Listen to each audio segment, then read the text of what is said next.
2 Samuel, chapitre 1. Après la mort de Saül, David, qui avait battu les Amalécites, était revenu à Tsiklag et il y passa 2 jours. Le 3e jour, un homme arriva du camp de Saül, les habits déchirés et la tête couverte de terre. Lorsqu'il fut en présence de David, il se jeta par terre et se prosterna. David lui demanda « D'où viens-tu » L'homme lui répondit « Je me suis échappé du camp d'Israël. » David lui dit « Que s'est-il passé? Dis-le-moi donc. » Il répondit « Le peuple s'est enfui du champ de bataille. Beaucoup d'hommes sont tombés et sont morts. Même Saül et son fils Jonathan sont morts. » David dit au jeune homme qui lui apportait ces nouvelles « Comment sais-tu que Saül et son fils Jonathan sont morts? » Le jeune homme qui lui apportait ces nouvelles répondit alors « Je me trouvais sur le mont Gilboa. Or Saül s'appuyait sur sa lance, et les chars et les cavaliers le serraient de près. Il s'est retourné, m'a aperçu et m'a appelé.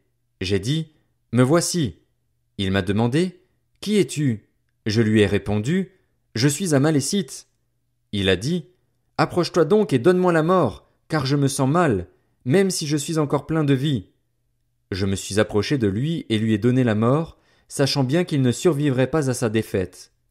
J'ai retiré la couronne qui était sur sa tête et le bracelet qu'il avait au bras, et je te les apporte ici, mon seigneur. David attrapa ses habits et les déchira, et tous les hommes qui étaient auprès de lui firent de même. Ils furent dans le deuil, ils pleurèrent et jeûnèrent jusqu'au soir à cause de Saül, de son fils Jonathan, du peuple de l'Éternel et de la communauté d'Israël, parce qu'ils étaient tombés par l'épée. David dit au jeune homme qui lui avait apporté ces nouvelles, « D'où viens-tu » Il répondit, « Je suis le fils d'un étranger, d'un Amalécite. » David lui dit, « Comment se fait-il que tu n'aies pas eu peur de porter la main contre celui que l'Éternel a désigné par onction et de lui donner la mort ?» Puis David appela l'un de ses hommes et lui dit, « Approche-toi et tue-le. » Cet homme frappa l'Amalécite et celui-ci mourut tandis que David lui disait, « Que ton sang retombe sur ta tête. En effet, ta bouche a témoigné contre toi, puisque tu as affirmé avoir toi-même donné la mort à celui que l'Éternel avait désigné par onction. » Voici la complainte que David composa sur Saül et sur son fils Jonathan. Il ordonna de l'enseigner aux Judéens. C'est la complainte de l'arc qui figure dans le livre du juste. L'élite d'Israël a été blessée sur tes collines. Comment des héros ont-ils pu tomber? Ne l'annoncez pas dans Gath, n'en proclamez pas la nouvelle dans les rues d'Ascalon. Sinon les filles des Philistins se réjouiraient, les filles des incirconcis triompheraient. Mont Gilboa, qu'il n'y ait sur vous ni rosée ni pluie, ni champ permettant de faire des offrandes. En effet, c'est là qu'a été jeté le bouclier des héros, le bouclier de Saül. Plus jamais on ne le graissera avec de l'huile. Devant le sang des blessés, devant la graisse des plus vaillants, l'arc de Jonathan n'a jamais reculé et l'épée de Saül ne retournait pas à vide. Saül et Jonathan, aimés et chéris pendant leur vie, n'ont pas été séparés dans la mort. Ils étaient plus légers que les aigles, et ils étaient plus forts que les lions. Filles d'Israël, pleurez sur Saül. Il vous habillait d'un cramoisi magnifique, il mettait des ornements d'or sur vos habits. Comment des héros ont-ils pu tomber au milieu du combat? Comment Jonathan a-t-il pu être blessé sur tes collines? Je suis dans la douleur à cause de toi, Jonathan, mon frère. Tu faisais tout mon plaisir. Ton amour pour moi était merveilleux, supérieur à l'amour des femmes. Comment des héros ont-ils pu tomber? Comment leurs armes ont-elles pu être détruites? 2 Samuel, chapitre 2. Après cela, David consulta l'Éternel en disant, « Dois-je monter dans une des villes de Juda ?» L'Éternel lui répondit, « Monte. » David dit, « Où dois-je monter ?» Et l'Éternel répondit, « À Hébron. » David y monta alors avec ses 2 femmes, Akinoam de Jizréel et Abigaïl de Carmel, la femme de Nabal. David y fit aussi monter ceux qui étaient à ses côtés, chacun avec sa famille, et ils habitèrent dans les villes qui dépendaient d'Hébron. Les hommes de Juda vinrent, et c'est là qu'ils consacrèrent par onction David comme roi sur la communauté de Juda. On informa David que c'étaient les habitants de Jabès en Galaad qui avaient enterré Saül. Il leur envoya alors des messagers pour leur dire « Soyez bénis de l'Éternel, puisque vous avez fait preuve d'une telle bonté envers Saül, votre maître, et que vous l'avez enterré. Que l'Éternel agisse maintenant envers vous avec bonté et fidélité. Moi aussi, je vous ferai du bien, puisque vous avez agi de cette manière. que vos mains se fortifient. Soyez de vaillants hommes. En effet, votre maître Saül est mort et c'est moi que la communauté de Juda a désigné par onction comme roi sur elle. » Cependant Abner, fils de Ner et chef de l'armée de Saül, avait pris Ish-Boshet, le fils de Saül, et l'avait fait passer à Mahanaïm. Il l'avait proclamé roi sur Galaad, sur les Azérites, sur Jizréel, sur Éphraïm, sur Benjamin et sur tout Israël. Ish-Boshet, fils de Saül, était âgé de 40 ans lorsqu'il devint roi d'Israël et il régna 2 ans. Seule la communauté de Juda suivit David. La période pendant laquelle David régna à Hébron sur la communauté de Juda fut de 7 ans et 6 mois. Abner, fils de Ner, et les serviteurs d'Ish-Boshet, le fils de Saül, sortirent de Mahanaïm en direction de Gabaon. Joab, le fils de Tseruja, et les serviteurs de David se mirent eux aussi en marche. Ils se rencontrèrent près de l'étang de Gabaon et ils s'arrêtèrent, les uns d'un côté de l'étang, les autres de l'autre. Abner dit à Joab, « Que les jeunes se lèvent donc et combattent devant nous. » Joab répondit, « Qu'ils se lèvent. » Ils se levèrent et s'avancèrent en nombre égal, 12 pour Benjamin et Ish-Boshet, le fils de Saül, et 12 serviteurs de David. Chacun attrapa son adversaire par la tête et lui enfonça son épée dans le côté. Ils tombèrent tous ensemble. On appela alors cet endroit, qui se trouve près de Gabaon, El-Kat-Hatsurim. Il y eut ce jour-là un combat très rude, au cours duquel Abner et les hommes d'Israël furent battus par les serviteurs de David. Les 3 fils de Tseruja, Joab, Abishai et Asaël, se trouvaient là. Asaël était agile comme une gazelle sauvage. Il poursuivit Abner sans se détourner de lui pour aller à droite ou à gauche. Abner regarda derrière lui et dit, « Est-ce toi, Asaël ?» Il répondit, « C'est moi. » Abner lui dit, « Détourne-toi à droite ou à gauche. Attrape un de ces jeunes gens et prends ses dépouilles. » Mais Asaël ne voulut pas se détourner de lui. Abner insista auprès d'Asaël. « Écarte-toi de moi. Pourquoi devrais-je te frapper et t'abattre? Comment pourrais-je ensuite regarder ton frère Joab en face? » Mais Asaël refusa de s'écarter. Alors Abner le frappa au ventre avec l'extrémité inférieure de sa lance, et la lance sortit par derrière. Il tomba et mourut sur place. Tous ceux qui arrivaient à l'endroit où Asaël était tombé mort s'y arrêtaient.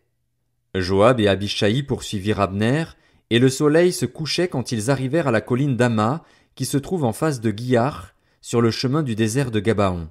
Les Benjaminites se rassemblèrent derrière Abner pour former un seul bloc, et ils s'arrêtèrent au sommet d'une colline. Abner cria à Joab, « L'épée va-t-elle nous dévorer indéfiniment? Ne sais-tu pas que cela débouchera sur de l'amertume? Quand diras-tu enfin à ton peuple de ne plus poursuivre ses frères? » Joab répondit, « Dieu est vivant. Si tu n'avais pas parlé, l'armée n'aurait pas cessé de poursuivre ses frères avant le matin. » Il sonna alors de la trompette et toute l'armée s'arrêta. Ils cessèrent de poursuivre Israël et de combattre. Abner et ses hommes marchèrent toute la nuit dans la plaine. Ils passèrent le Jourdain, traversèrent tout le Bitron et arrivèrent à Mahanaïm. Joab mit fin à leur poursuite d'Abner et rassembla toute l'armée. Il manquait 19 serviteurs de David et Asaël. Cependant, les serviteurs de David avaient frappé à mort 360 des hommes de Benjamin et d'Abner. Ils emportèrent Asaël et l'enterrèrent dans le tombeau de son père à Bethléem. Puis Joab et ses hommes marchèrent toute la nuit, et ils arrivèrent à Hébron au lever du jour. 2 Samuel, chapitre 3. La guerre dura longtemps entre la famille de Saül et celle de David. David devenait de plus en plus fort, tandis que la famille de Saül s'affaiblissait de plus en plus. David eut des fils à Hébron. Son aîné fut Amnon, qu'il eut d'Akinoam de Jizréel. Le deuxième fut Kiléab, d'Abigaïl de Carmel, la femme de Nabal. Le troisième, Absalom, fils de Maaka, elle-même fille de Talmaï, roi de Géshur. Le quatrième, Adonijah, fils de Haggith. Le cinquième, Shephatia, fils d'Abital. Le sixième, Jitréam, de sa femme Egla. Tels sont les fils que David eut à Hébron. Durant la guerre entre la famille de Saül et celle de David, Abner avait tenu ferme pour la famille de Saül. Or Saül avait eu une concubine du nom de Ritzpa, qui était la fille d'Ajja. Ish-Boshet dit à Abner, « Pourquoi as-tu eu des relations avec la concubine de mon père ?» Abner fut très irrité des paroles d'Ish-Boshet et répondit, « Suis-je une tête de chien à la solde de Juda? Je fais aujourd'hui preuve de bonté envers la famille de ton père Saül, envers ses frères et ses amis. Je ne t'ai pas livré entre les mains de David, et tu me reproches maintenant une faute avec cette femme? Que Dieu me traite avec la plus grande sévérité, si je n'agis pas vis-à-vis de David conformément à ce que l'Éternel lui a juré. Il a promis de transférer la royauté de la famille de Saül à la sienne, et d'établir le trône de David sur Israël et sur Juda, depuis Dan jusqu'à Beer-Shéba. Ish-Boshet n'osa pas répliquer un seul mot à Abner, parce qu'il avait peur de lui. Abner envoya des messagers à David pour lui dire de sa part: À qui appartient le pays? Fais alliance avec moi et je t'aiderai à gagner la faveur de tout Israël. Il répondit: Bien, je vais faire alliance avec toi, mais je te demande une chose, c'est de ne pas venir en ma présence à moins d'amener Michal, la fille de Saül, avec toi. Puis David envoya des messagers à Ish-Boshet, le fils de Saül, pour lui dire: Rends-moi ma femme Michal. Elle était devenue ma fiancée pour 100 prépuces de Philistins. Ish-Boshet la fit prendre chez son mari Paltiel, fils de Laïch. Son mari la suivit en pleurant jusqu'à Bachurim. Abner lui dit alors: Va-t'en, retourne chez toi. Et il retourna chez lui. Abner eut un entretien avec les anciens d'Israël. Il leur dit: Auparavant vous désiriez avoir David pour roi. Agissez maintenant. En effet, l'Éternel a dit de lui: C'est par David, mon serviteur, que je délivrerai mon peuple, Israël, de l'oppression des Philistins et de tous ses ennemis. Abner parla aussi à la tribu de Benjamin, et il alla rapporter à David à Hébron ce qu'avait décidé Israël et toute la communauté de Benjamin. Il arriva vers lui à Hébron, accompagné de 20 hommes, et David fit un festin en son honneur et en l'honneur de ses compagnons. Abner dit à David: Je me lèverai et je partirai pour rassembler tout Israël vers mon seigneur le roi. Ils feront alliance avec toi et tu régneras partout où tu le désires. David laissa partir Abner, qui s'en alla en paix.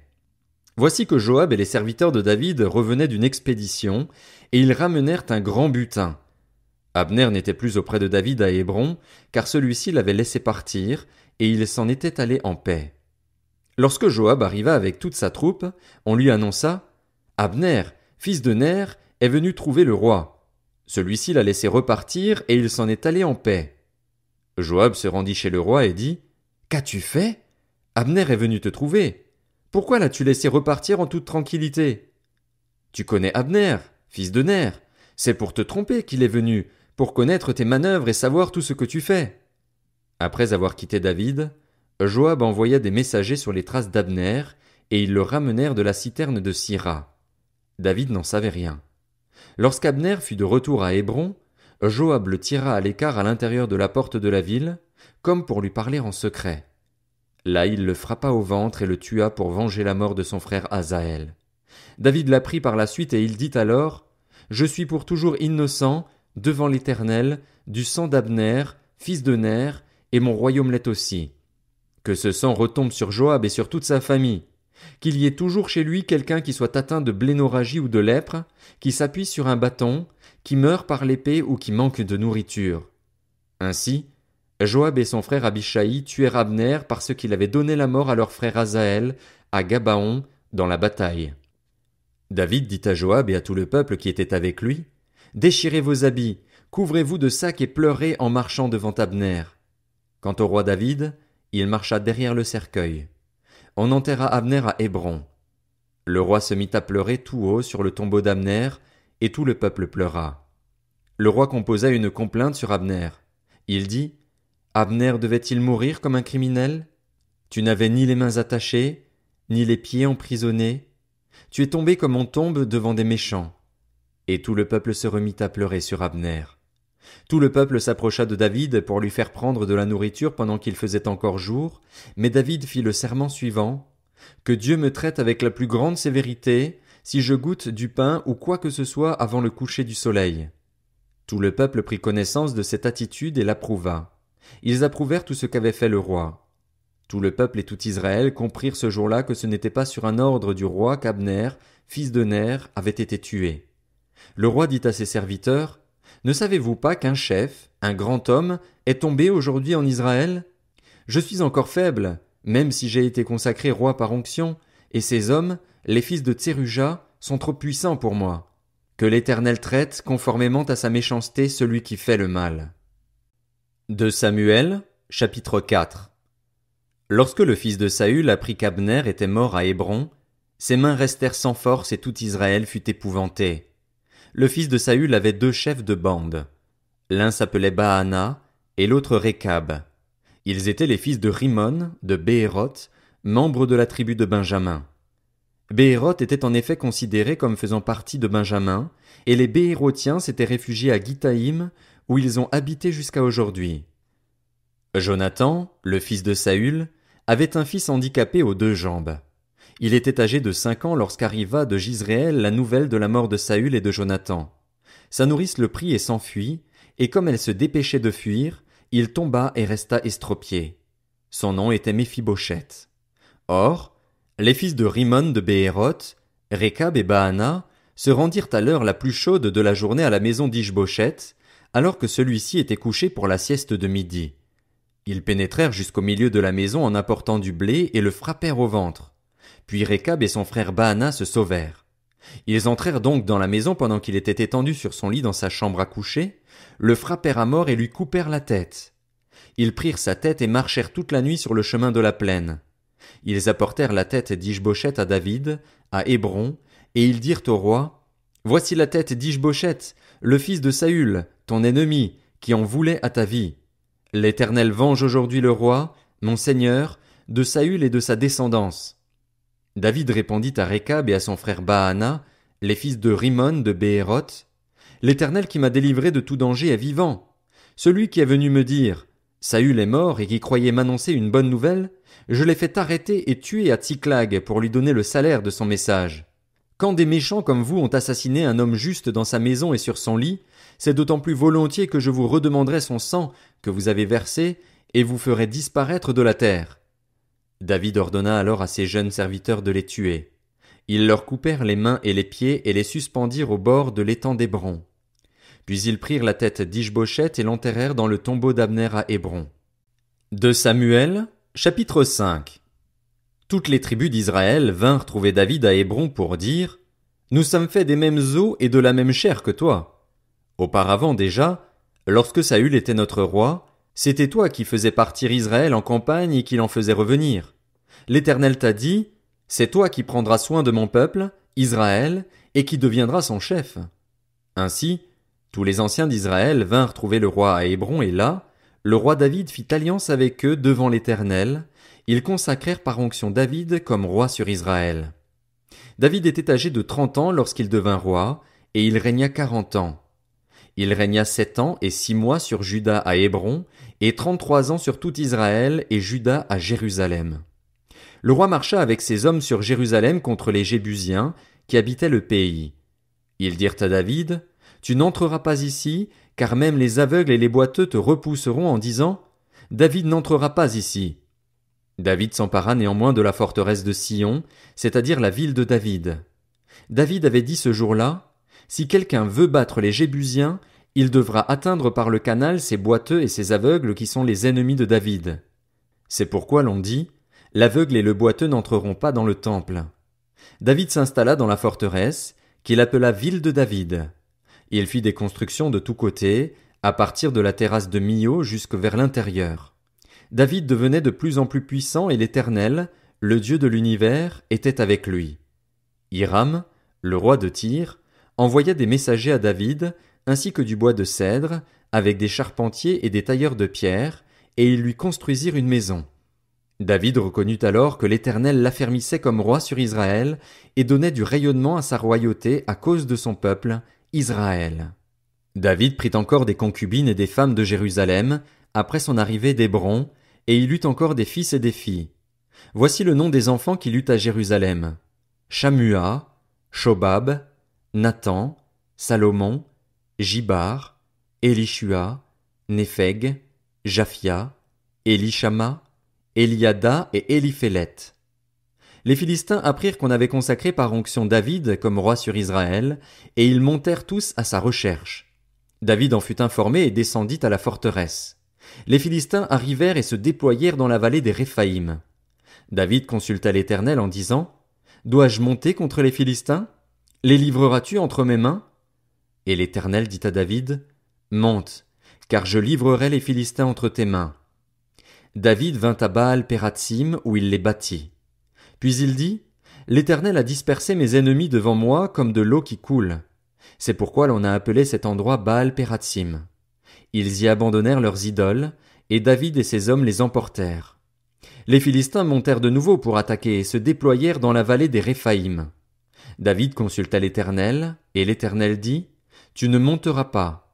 Contourne-les par derrière et tu arriveras sur eux vis-à-vis des mûriers.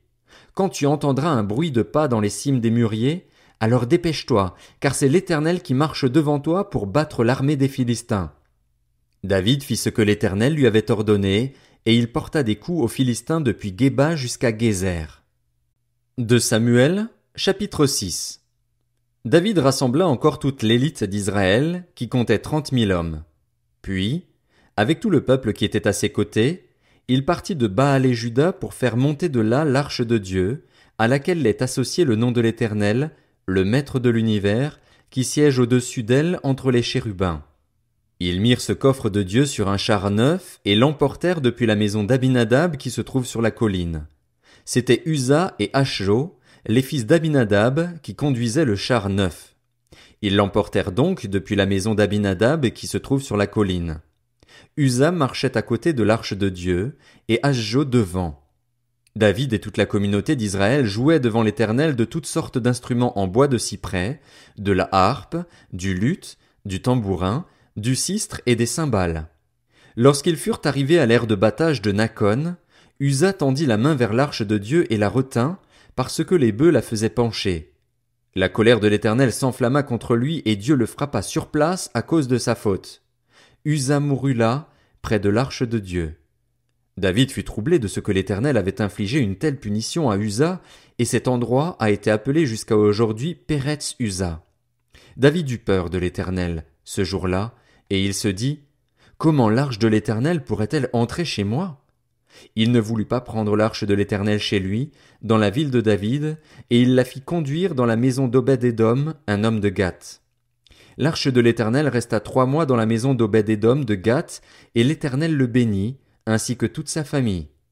On vint dire au roi David, l'Éternel a béni la famille d'Obed-Édom et tout ce qui lui appartient à cause de l'arche de Dieu. David se mit alors en route et il fit monter l'arche de Dieu depuis la maison d'Obed-Édom jusqu'à la ville de David au milieu des réjouissances.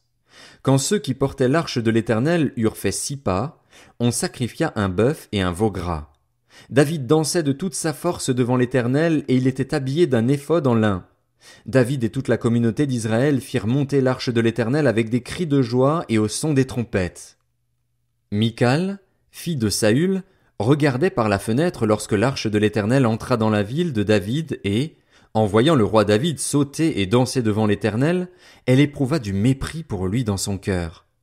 Une fois qu'on eut amené l'arche de l'Éternel, on la mit à sa place au milieu de la tente que David avait dressée pour elle, et David offrit des holocaustes et des sacrifices de communion devant l'Éternel. Quand il eut fini d'offrir les holocaustes et les sacrifices de communion, David bénit le peuple au nom de l'Éternel, le Maître de l'univers. Puis il distribua à tout le peuple, à toute la foule d'Israël, hommes et femmes confondus, un pain, une portion de viande et un gâteau au raisin. Et tout le peuple repartit, chacun chez soi. David retourna chez lui pour bénir sa famille et Michal, fille de Saül, sortit à sa rencontre. Elle dit, « Quel honneur aujourd'hui pour le roi d'Israël! Il s'est dénudé aux yeux des servantes, de ses serviteurs, comme le ferait un homme sans valeur. » David répondit à Michal, « C'est devant l'Éternel, qui m'a choisi de préférence à ton père et à toute sa famille pour m'établir comme chef sur son peuple, sur Israël, c'est devant l'Éternel que j'ai dansé. Je veux paraître encore plus petit que cela et m'abaisser à mes propres yeux. Toutefois, je serai honoré auprès des servantes dont tu parles. » Michal, fille de Saül, n'eut pas d'enfant jusqu'au jour de sa mort. De Samuel, chapitre 7. Lorsqu'il fut installé dans son palais et que l'Éternel lui eut donné du repos en le délivrant de tous les ennemis qui l'entouraient, le roi dit au prophète Nathan, « Vois donc, j'habite dans une maison en cèdre, tandis que l'arche de Dieu est installée au milieu d'une tente. » Nathan répondit au roi, « Vas-y, fais tout ce que tu as dans le cœur, car l'Éternel est avec toi. » La nuit suivante, la parole de l'Éternel fut adressée à Nathan. Va annoncer à mon serviteur David, Voici ce que dit l'Éternel. Est-ce à toi de me construire une maison pour que j'y habite? En effet, je n'ai pas habité dans une maison depuis le jour où j'ai fait sortir les Israélites d'Égypte jusqu'à aujourd'hui. J'ai voyagé sous une tente, dans un tabernacle. Partout où j'ai marché avec tous les Israélites, ai-je une seule fois dit à l'une des tribus d'Israël que j'avais désignée pour diriger mon peuple, Israël, pourquoi ne me construisez-vous pas une maison en cèdre? Annonce maintenant à mon serviteur David, Voici ce que dit l'Éternel, le Maître de l'univers. Je t'ai pris au pâturage, derrière les brebis, pour que tu sois chef sur mon peuple, sur Israël. Je t'ai accompagné partout où tu as marché. J'ai éliminé tous tes ennemis devant toi et j'ai rendu ton nom aussi grand que celui des grands de la terre. J'ai donné un lieu de résidence à mon peuple, à Israël. Je l'ai planté pour qu'il y soit fixé et ne soit plus agité, pour que les méchants ne l'oppriment plus comme par le passé, comme à l'époque où j'avais établi des juges sur mon peuple, sur Israël. Je t'ai accordé du repos en te délivrant de tous tes ennemis. De plus, l'Éternel t'annonce qu'il va te faire lui-même une maison. Quand ta vie prendra fin et que tu seras couché avec tes ancêtres, je ferai surgir après toi ton descendant, celui qui sera issu de toi, et j'affermirai son règne. Ce sera lui qui construira une maison en l'honneur de mon nom, et j'affermirai pour toujours le trône de son royaume. Je serai pour lui un père et il sera pour moi un fils. S'il fait le mal, je le punirai avec le bâton des hommes, avec les coups des humains, mais je ne lui retirerai pas ma grâce comme je l'ai fait avec Saül, que j'ai écarté de ton chemin. Ta maison et ton règne seront assurés pour toujours après toi, ton trône sera affermi pour toujours. Nathan rapporta toutes ces paroles et toute cette vision à David. Alors le roi David alla se présenter devant l'Éternel et dit, Qui suis-je, Seigneur éternel, et qu'est-ce que ma famille, pour que tu m'aies fait parvenir là où je suis? Et c'est encore trop peu à tes yeux, Seigneur éternel? Tu parles aussi de la famille de ton serviteur pour un avenir lointain et tu consens à en instruire un homme, Seigneur éternel. Que pourrait te dire de plus, David? Tu connais ton serviteur, Seigneur éternel. C'est à cause de tes promesses et conformément à tes désirs que tu as accompli toutes ces grandes choses et les as révélées à ton serviteur. Que tu es donc grand, Seigneur éternel. En effet, personne n'est semblable à toi et il n'y a pas d'autre Dieu que toi, d'après tout ce que nous avons entendu. Existe-t-il sur la terre une seule nation qui soit comme ton peuple, comme Israël? Ô Dieu, tu es venu le racheter pour faire de lui ton peuple, pour te faire un nom et pour accomplir en sa faveur, en faveur de ton pays, des miracles et des prodiges, en chassant devant ton peuple, que tu as racheté d'Égypte, des nations et leurs dieux. Tu as affermi ton peuple, Israël, pour qu'il soit ton peuple pour toujours, et toi, Éternel, tu es devenu son Dieu. Maintenant, Éternel Dieu, fais subsister jusque dans l'éternité la parole que tu as prononcée sur ton serviteur et sur sa famille, et agis comme tu l'as dit. Que l'on dise éternellement la grandeur de ton nom en affirmant l'Éternel, le Maître de l'univers, est le Dieu d'Israël, et que la maison de ton serviteur David soit affermie devant toi. En effet, c'est toi-même, Éternel, Maître de l'univers, Dieu d'Israël, qui t'est révélé à ton serviteur en disant « Je te construirai une maison ». Voilà pourquoi ton serviteur a trouvé le courage de t'adresser cette prière. Maintenant, Seigneur éternel, c'est toi qui es Dieu. Tes paroles sont vraies et tu as annoncé ce bienfait à ton serviteur. Veuille donc bénir la famille de ton serviteur afin qu'elle subsiste éternellement devant toi.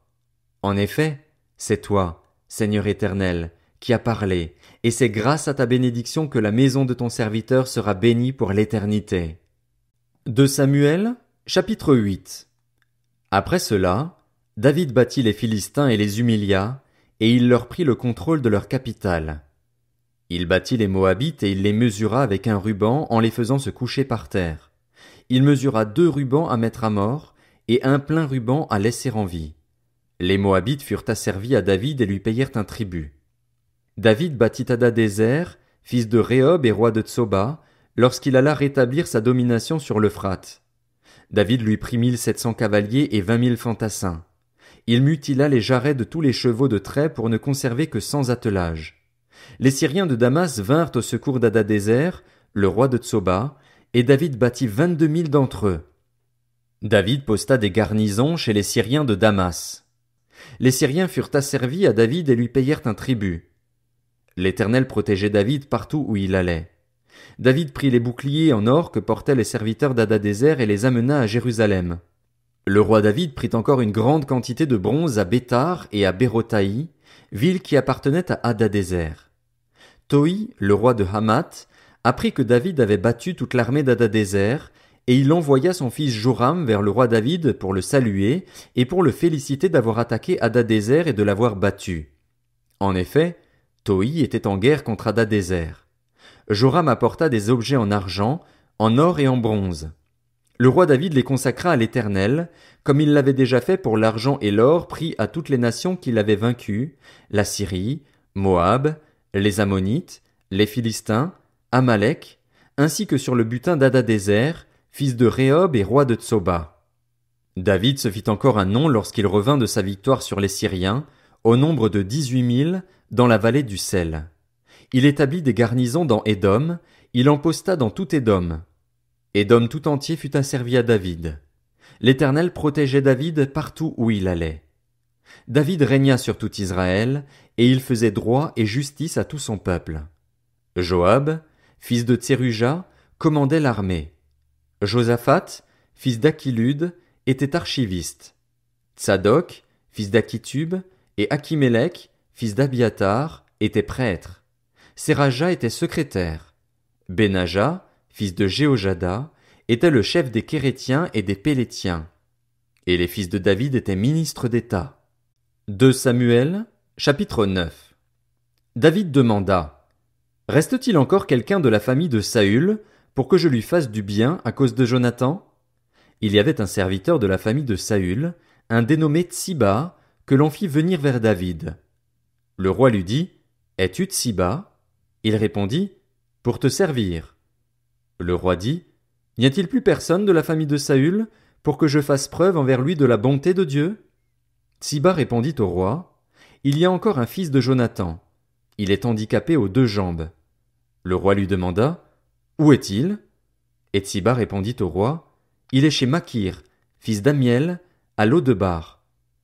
Le roi David l'envoya chercher chez Makir, le fils d'Amiel, à Lo-debar. Méphibosheth, fils de Jonathan et petit-fils de Saül, vint vers David, tomba le visage contre terre et se prosterna. David dit: Méphibosheth. Il répondit: Me voici, je suis ton serviteur. David lui dit: N'aie pas peur, car je veux te faire du bien à cause de ton père Jonathan. Je te rendrai toutes les terres de Saül, ton grand-père, et tu mangeras toujours à ma table. Méphibosheth se prosterna et dit: Que suis-je, moi ton serviteur, pour que tu prêtes attention à un chien mort tel que moi? Le roi appela Tsiba, le serviteur de Saül, et lui dit: Je donne au fils de ton maître tout ce qui appartenait à Saül et à toute sa famille. Tu cultiveras les terres pour lui, avec tes fils et tes serviteurs, et tu feras les récoltes, afin que le fils de ton maître ait du pain, de quoi manger. En outre, Méphibosheth, le fils de ton maître, mangera constamment à ma table. Or Tsiba avait 15 fils et 20 serviteurs. Il dit au roi: Ton serviteur fera tout ce que le roi mon seigneur ordonne à son serviteur. Méphibosheth mangea donc à la table de David comme s'il était l'un des fils du roi. Il avait un jeune fils du nom de Mika, et tous ceux qui habitaient chez Tsiba étaient à son service. Méphibosheth habitait à Jérusalem, car il mangeait constamment à la table du roi. Il était estropié des 2 pieds. 2 Samuel, chapitre 10. Après cela, le roi des Ammonites mourut et son fils Hanun devint roi à sa place. David se dit: Je vais montrer de la bonté envers Hanun, le fils de Nakash, tout comme son père en a montré envers moi. Et il envoya ses serviteurs le consoler au sujet de son père. Lorsque les serviteurs de David arrivèrent dans le pays des Ammonites, les chefs des Ammonites dirent à leur maître Hanun: Penses-tu que ce soit pour honorer ton père que David t'envoie des consolateurs? N'est-ce pas pour faire une reconnaissance de la ville, pour l'explorer et la détruire, qu'il envoie ses serviteurs vers toi? Alors Hanun arrêta les serviteurs de David, leur fit raser la moitié de la barbe et fit couper leurs habits par le milieu jusqu'en haut des cuisses. Puis il les renvoya. On en informa David et il envoya des messagers à leur rencontre, car ces hommes étaient couverts de honte. Le roi leur fit dire: Restez à Jéricho jusqu'à ce que votre barbe ait repoussé et ne revenez qu'ensuite. Voyant qu'ils avaient provoqué le dégoût de David, les Ammonites firent engager 20 000 fantassins chez les Syriens de Beth-Rehob et chez ceux de Tsoba, 1 000 hommes chez le roi de Maaka et 12 000 chez les habitants de Tob. À cette nouvelle, David envoya contre eux Joab et toute l'armée, les hommes vaillants. Les Ammonites sortirent de leur ville et se rangèrent en ordre de bataille à l'entrée de la ville. Les Syriens de Tsoba et de Rehob ainsi que les hommes de Tob et de Maaka étaient à part dans la campagne. Joab vit qu'il avait à combattre par devant et par derrière. Il choisit alors sur toute l'élite d'Israël un groupe qu'il plaça en face des Syriens. Il plaça le reste du peuple sous le commandement de son frère Abishai pour qu'il s'oppose aux Ammonites.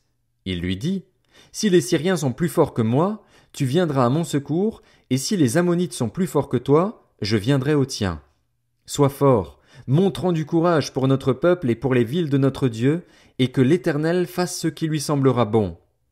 Joab s'avança avec sa troupe pour attaquer les Syriens, et ceux-ci prirent la fuite devant lui.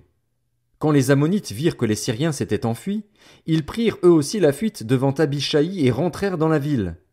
Joab s'éloigna des Ammonites et revint à Jérusalem. Voyant qu'ils avaient été battus par Israël, les Syriens regroupèrent leurs forces. Hadadézer envoya chercher les Syriens qui habitaient de l'autre côté de l'Euphrate. Ils arrivèrent à Élam, avec à leur tête Shobak, le chef de l'armée d'Hadadézer. On l'annonça à David, qui rassembla tout Israël, passa le Jourdain et vint à Élam. Les Syriens se rangèrent en ordre de bataille face à David et combattirent contre lui, mais ils prirent la fuite devant Israël. David tua parmi eux l'équipage de 700 chars et 40 000 cavaliers. Il frappa aussi Shobak, le chef de leur armée, qui mourut sur place. Tous les rois soumis à Hadadézer, se voyant battus par Israël, firent la paix avec les Israélites et leur furent asservis. Quant aux Syriens, ils n'osèrent plus se porter au secours des Ammonites. 2 Samuel, chapitre 11. L'année suivante, à l'époque où les rois partent en campagne, David envoya Joab, avec ses serviteurs et tout Israël, semer la dévastation chez les Ammonites et faire le siège de Rabat. Quant à lui, il resta à Jérusalem. Un soir, David se leva de son lit. Comme il se promenait sur le toit du palais royal, il aperçut de là une femme qui se baignait et qui était très belle. David fit demander qui était cette femme et on lui dit: N'est-ce pas Bathsheba, fille d'Eliam et femme d'Uri le Hittite? David envoya alors des messagers la chercher. Elle vint vers lui et il coucha avec elle, alors qu'elle venait de se purifier après ses règles. Puis elle retourna chez elle. Cette femme tomba enceinte et elle fit dire à David: Je suis enceinte. Alors David fit dire à Joab: Envoie-moi Uri le Hittite. Et Joab envoya Uri à David. Uri se rendit vers David, qui l'interrogea sur l'état de Joab, du peuple et de la guerre. Puis David dit à Uri: Descends chez toi et prends un moment de détente. Uri sortit du palais royal, suivi d'un cadeau du roi. Mais il se coucha à la porte du palais royal, avec tous les serviteurs de son maître, et il ne descendit pas chez lui. On en informa David en lui disant: Uri n'est pas descendu chez lui. David dit à Uri: N'arrives-tu pas de voyage? Pourquoi n'es-tu pas descendu chez toi? Uri lui répondit: L'arche de l'alliance ainsi qu'Israël et Juda habitent sous des tentes. Mon seigneur Joab et les serviteurs de mon seigneur campent en rase campagne et moi, je rentrerai chez moi pour manger et boire et pour coucher avec ma femme? Aussi vrai que tu es vivant et que ton âme est vivante, je ne ferai pas cela. David dit à Uri: Reste ici aujourd'hui encore et demain, je te laisserai repartir. Uri resta à Jérusalem ce jour-là et le lendemain. David l'invita à manger et à boire en sa présence et il l'enivra. Le soir, Uri sortit pour s'étendre sur son lit avec les serviteurs de son maître, mais il ne descendit pas chez lui. Le lendemain matin, David écrivit une lettre à Joab et il la lui fit parvenir par l'intermédiaire d'Uri. Il écrivit dans cette lettre: Placez Uri au plus fort du combat, puis reculez derrière lui afin qu'il soit frappé et meure. Au cours du siège de la ville, Joab plaça Uri à un endroit qu'il savait défendu par de vaillants soldats. Les habitants de la ville firent une sortie et livrèrent combat contre Joab. Plusieurs tombèrent parmi le peuple, parmi les serviteurs de David. Uri le Hittite fut lui aussi tué. Joab envoya un messager pour rapporter à David tout ce qui s'était passé dans le combat. Il donna cet ordre au messager: Quand tu auras fini de raconter au roi tous les détails du combat, Peut-être se mettra-t-il en colère et te dira-t-il: Pourquoi vous êtes-vous approchés de la ville pour combattre? Ne savez-vous pas qu'on peut lancer des projectiles du haut de la muraille? Qui a tué Abimélec, le fils de Jérubéchet? C'est une femme qui a lancé sur lui, du haut de la muraille, un morceau de meule de moulin et il en est mort à Thébets. Pourquoi vous êtes-vous approchés de la muraille? Alors tu diras: Ton serviteur Uri le Hittite est mort aussi. Le messager partit et, à son arrivée, il rapporta à David tout ce que Joab lui avait ordonné de dire. Il dit à David: Ces gens ont pris l'avantage sur nous. Ils avaient fait une sortie contre nous dans la campagne et nous les avons repoussés jusqu'à la porte de la ville. Les archers ont tiré sur tes serviteurs du haut de la muraille et plusieurs des serviteurs du roi ont été tués. Ton serviteur Uri le Hittite est mort aussi. David dit au messager: Voici ce que tu diras à Joab. Ne sois pas peiné de cette affaire, car l'épée dévore tantôt l'un, tantôt l'autre. Renforce ton combat contre cette ville et détruis-la. Quant à toi, encourage-le. La femme d'Uri apprit que son mari était mort et elle le pleura. Quand sa période de deuil fut passée, David l'envoya chercher et l'accueillit chez lui. Elle devint sa femme et lui donna un fils. Ce que David avait fait déplut à l'Éternel. 2 Samuel, chapitre 12. L'Éternel envoya Nathan vers David. Il vint donc le trouver et lui dit: Il y avait dans une ville 2 hommes, l'un riche et l'autre pauvre. Le riche avait des brebis et des bœufs en très grand nombre. Le pauvre n'avait rien du tout, sauf une petite brebis qu'il avait achetée. Il la nourrissait et elle grandissait chez lui avec ses enfants. Elle mangeait de son pain, buvait dans sa coupe et dormait contre lui. Il la considérait comme sa fille. Un voyageur est arrivé chez l'homme riche, mais le riche n'a pas voulu toucher à ses brebis ou à ses bœufs pour préparer un repas au voyageur venu chez lui. Il a pris la brebis du pauvre et l'a préparée pour l'homme qui était venu chez lui. La colère de David s'enflamma violemment contre cet homme et il dit à Nathan: L'Éternel est vivant! L'homme qui a fait cela mérite la mort. En outre, il remplacera la brebis par 4 autres, puisqu'il a commis cet acte et s'est montré sans pitié. Nathan déclara alors à David: C'est toi qui es cet homme-là. Voici ce que dit l'Éternel, le Dieu d'Israël. Je t'ai désigné par onction comme roi sur Israël et je t'ai délivré de Saül.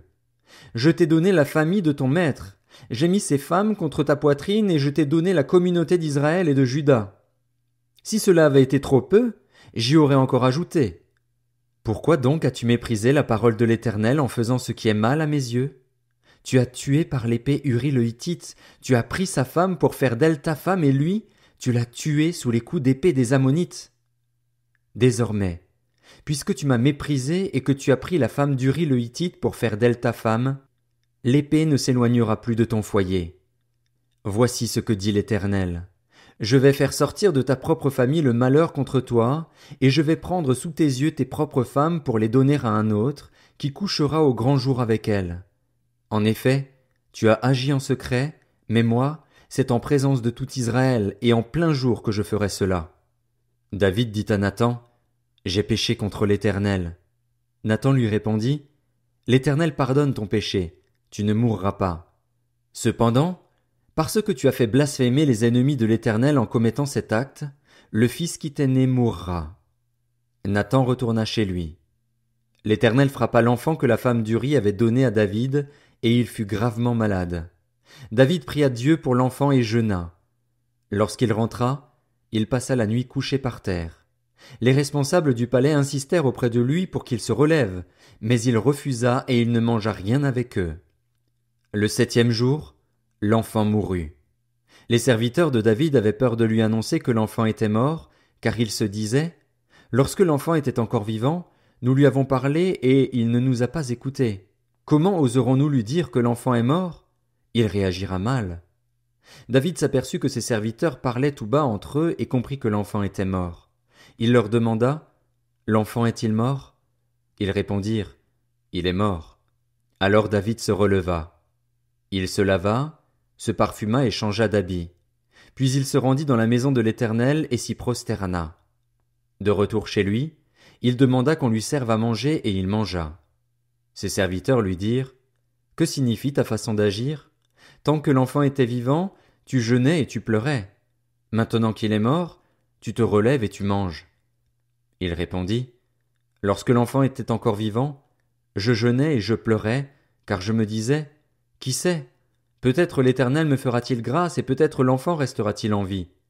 Maintenant qu'il est mort, pourquoi jeûner? Puis-je le faire revenir? C'est moi qui irai le retrouver, mais lui ne reviendra pas vers moi. David consola sa femme Bathsheba, et il alla vers elle et coucha avec elle. Elle mit au monde un fils qu'elle appela Salomon et que l'Éternel aima. Il le confia au prophète Nathan et celui-ci l'appela Jédidja à cause de l'Éternel. Joab combattait toujours à Rabba, la capitale des Ammonites, et il s'empara du quartier royal. Il envoya alors des messagers à David pour lui dire « J'ai attaqué Rabba et je me suis déjà emparé du quartier des eaux. Rassemble maintenant le reste du peuple, campe près de la ville et prends-la. Si je m'en empare moi-même, la gloire risque de m'en revenir. » David rassembla tout le peuple et marcha vers Rabba. Il l'attaqua et s'en empara.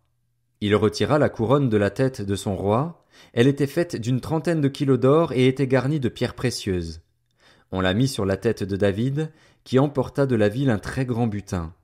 Il déporta ses habitants et les affecta au maniement des scies, des pics de fer et des haches de fer, ou encore les fit travailler au moule à briques. Il traita de la même manière toutes les villes des Ammonites.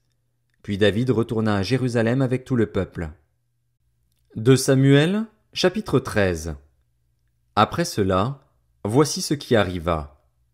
Absalom, le fils de David, avait une sœur qui était belle et qui s'appelait Tamar. Or Amnon, le fils de David, tomba amoureux d'elle. Amnon était anxieux jusqu'à se rendre malade à cause de sa sœur Tamar. En effet, elle était vierge et il lui paraissait difficile de faire la moindre tentative auprès d'elle. Amnon avait un ami du nom de Jonadab. C'était un fils de Chiméa, le frère de David, et un homme très rusé. Il lui demanda « Pourquoi deviens-tu donc chaque matin plus abattu, toi qui es un fils de roi? Ne veux-tu pas me le dire ?» Amnon lui répondit « J'aime Tamar, la sœur de mon frère Absalom. » Jonadab lui dit « Mets-toi au lit et fais le malade. Quand ton père viendra te voir, tu lui diras « Permets à ma sœur Tamar de venir me donner à manger. Qu'elle prépare un plat sous mes yeux, afin que je le voie, et qu'elle me serve elle-même à manger. » Amnon se coucha et fit le malade. Le roi vint le voir et Amnon lui dit « Que ma sœur Tamar vienne donc faire 2 gâteaux sous mes yeux et qu'elle me les serve elle-même. » David fit dire à Tamar dans ses appartements « Va donc chez ton frère Amnon et prépare-lui un plat. » Tamar alla chez son frère Amnon, qui était couché. Elle prit de la pâte, la pétrit, prépara des gâteaux devant lui et les fit cuire. Elle prit ensuite la poêle et les déposa devant lui, mais Amnon refusa de manger. Il ordonna de faire sortir tout le monde, et tout le monde sortit de chez lui. Alors Amnon dit à Tamar, « Apporte le plat dans la chambre et sers-moi. » Tamar prit les gâteaux qu'elle avait faits et les porta à son frère Amnon dans la chambre. Comme elle les lui présentait à manger, il l'attrapa et lui dit, « Viens, couche avec moi, ma sœur. » Elle lui répondit, « Non, mon frère, ne me déshonore pas, car on n'agit pas de cette manière en Israël. Ne commets pas cet acte odieux. Où irais-je, moi, traîner ma honte? Et toi, tu serais comme l'un des plus ignobles en Israël. Maintenant, parle donc au roi et il ne m'empêchera pas d'être à toi. » Mais il ne voulut pas l'écouter. Il se montra plus fort qu'elle et il la viola, il coucha avec elle.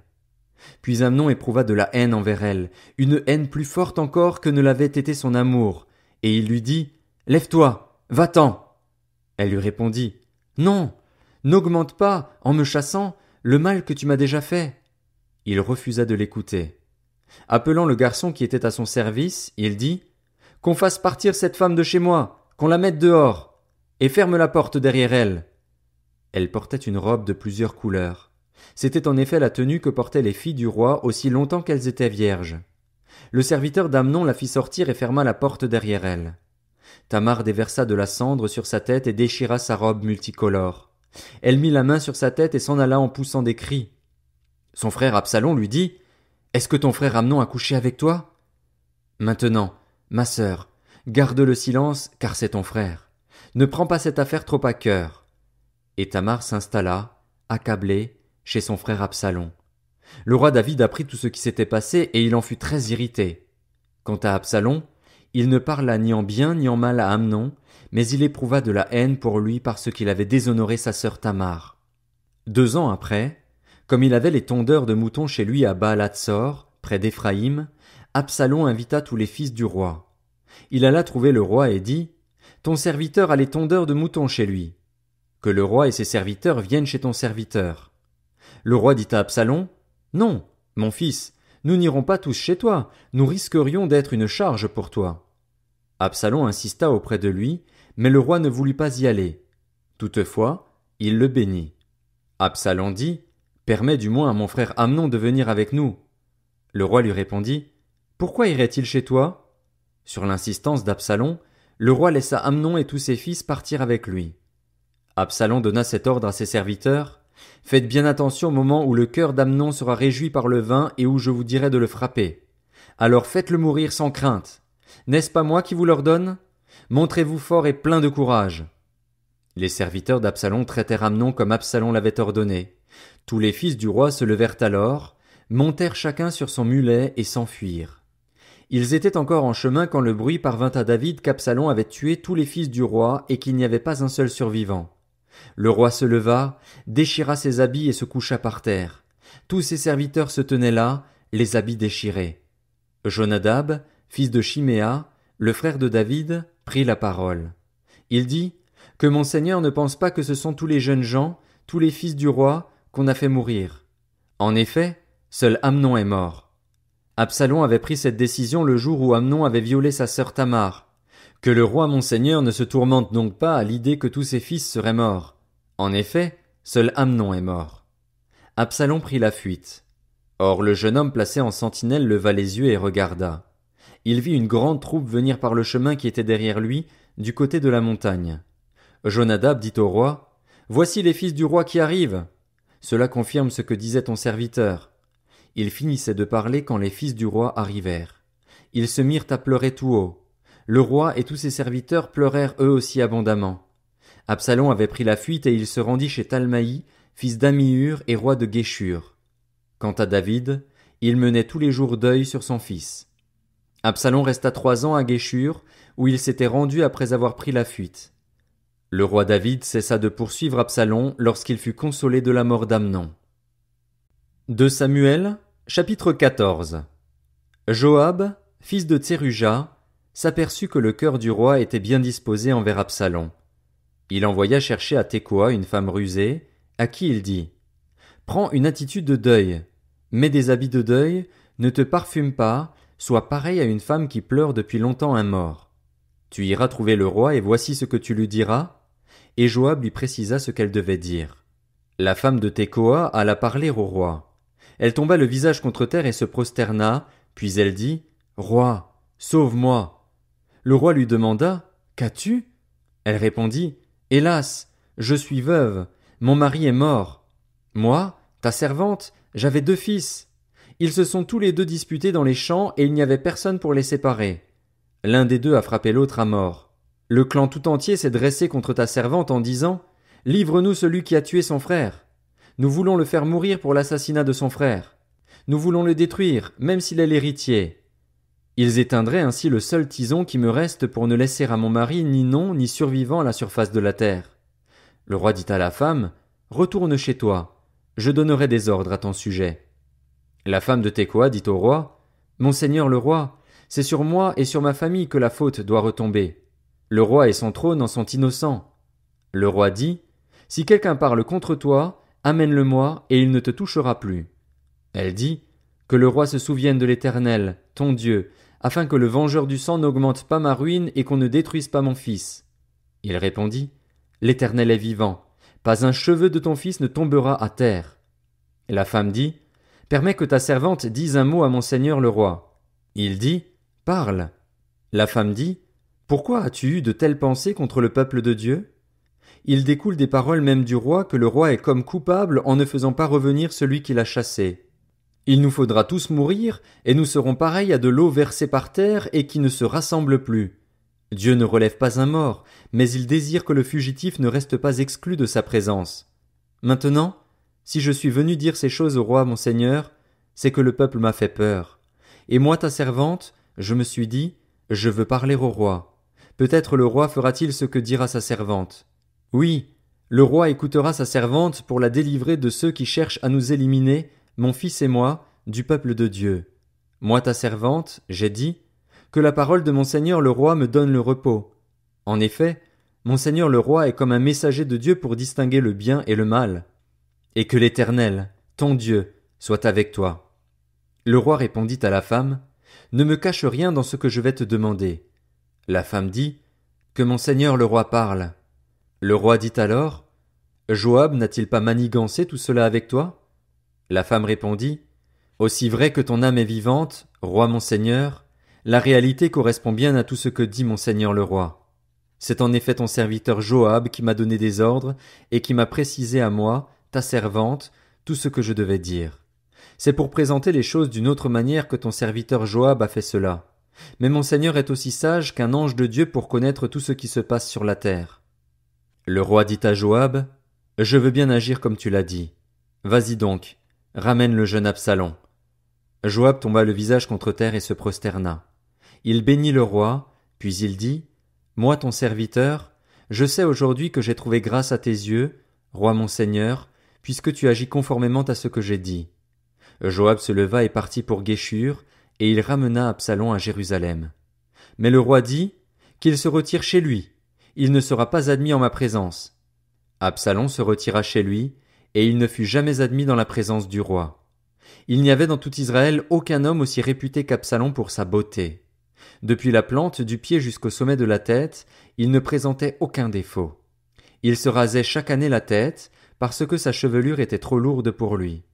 Lorsqu'il le faisait, les cheveux de sa tête pesaient environ 2,5 kg d'après la valeur étalon royale. Absalom eut 3 fils ainsi qu'une fille du nom de Tamar. C'était une belle femme. Absalom habita 2 ans à Jérusalem sans être admis dans la présence du roi. Il fit appeler Joab pour l'envoyer vers le roi, mais celui-ci refusa de venir vers lui. Il le fit appeler une 2e fois et Joab ne voulut pas venir. Absalom dit alors à ses serviteurs, « Voyez le champ de Joab, il est à côté du mien et il y a de l'orge. Allez-y mettre le feu. » Et les serviteurs d'Absalom mirent le feu au champ. Joab se leva et alla trouver Absalom chez lui. Il lui dit, « Pourquoi tes serviteurs ont-ils mis le feu au champ qui m'appartient » Absalom répondit à Joab, « Eh bien, je t'avais fait dire de venir ici. Je voulais t'envoyer vers le roi, afin que tu lui dises, « Pourquoi suis-je revenu de Guéshur? Il vaudrait mieux pour moi que j'y sois encore. Je désire maintenant être admis dans la présence du roi, ou, si je suis coupable de quelque chose, qu'il me fasse mourir. » Joab alla vers le roi et lui rapporta cela. Le roi appela Absalom, qui vint vers lui et se prosterna le visage contre terre en sa présence. Et le roi embrassa Absalom. 2 Samuel, chapitre 15.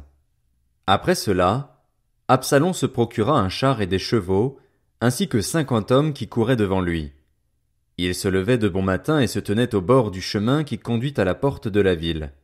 Chaque fois qu'un homme avait une contestation et se rendait vers le roi pour le procès, Absalom l'appelait et demandait « De quelle ville viens-tu » Lorsqu'il avait répondu « Je suis de telle tribu d'Israël », Absalom lui disait « Regarde, ta cause est bonne et juste, mais personne ne t'écoutera chez le roi. » Absalom ajoutait « Qui m'établira juge dans le pays ? Tout homme qui aurait une contestation et un procès viendrait me trouver et je lui rendrais justice. » Quand quelqu'un s'approchait pour se prosterner devant lui, il lui tendait la main, le retenait et l'embrassait. Absalom agissait de cette manière envers tous les Israélites qui se rendaient vers le roi pour demander justice, et il gagnait le cœur des hommes d'Israël. Au bout de 4 ans, Absalom dit au roi, « Permets-moi d'aller à Hébron pour accomplir le vœu que j'ai fait à l'Éternel. En effet, moi ton serviteur, j'ai fait un vœu pendant que j'habitais à Guéshur en Syrie. J'ai dit, si l'Éternel me fait revenir à Jérusalem, je le servirai. » Le roi lui dit, « Vas-y en paix. » Alors Absalom se leva et partit pour Hébron.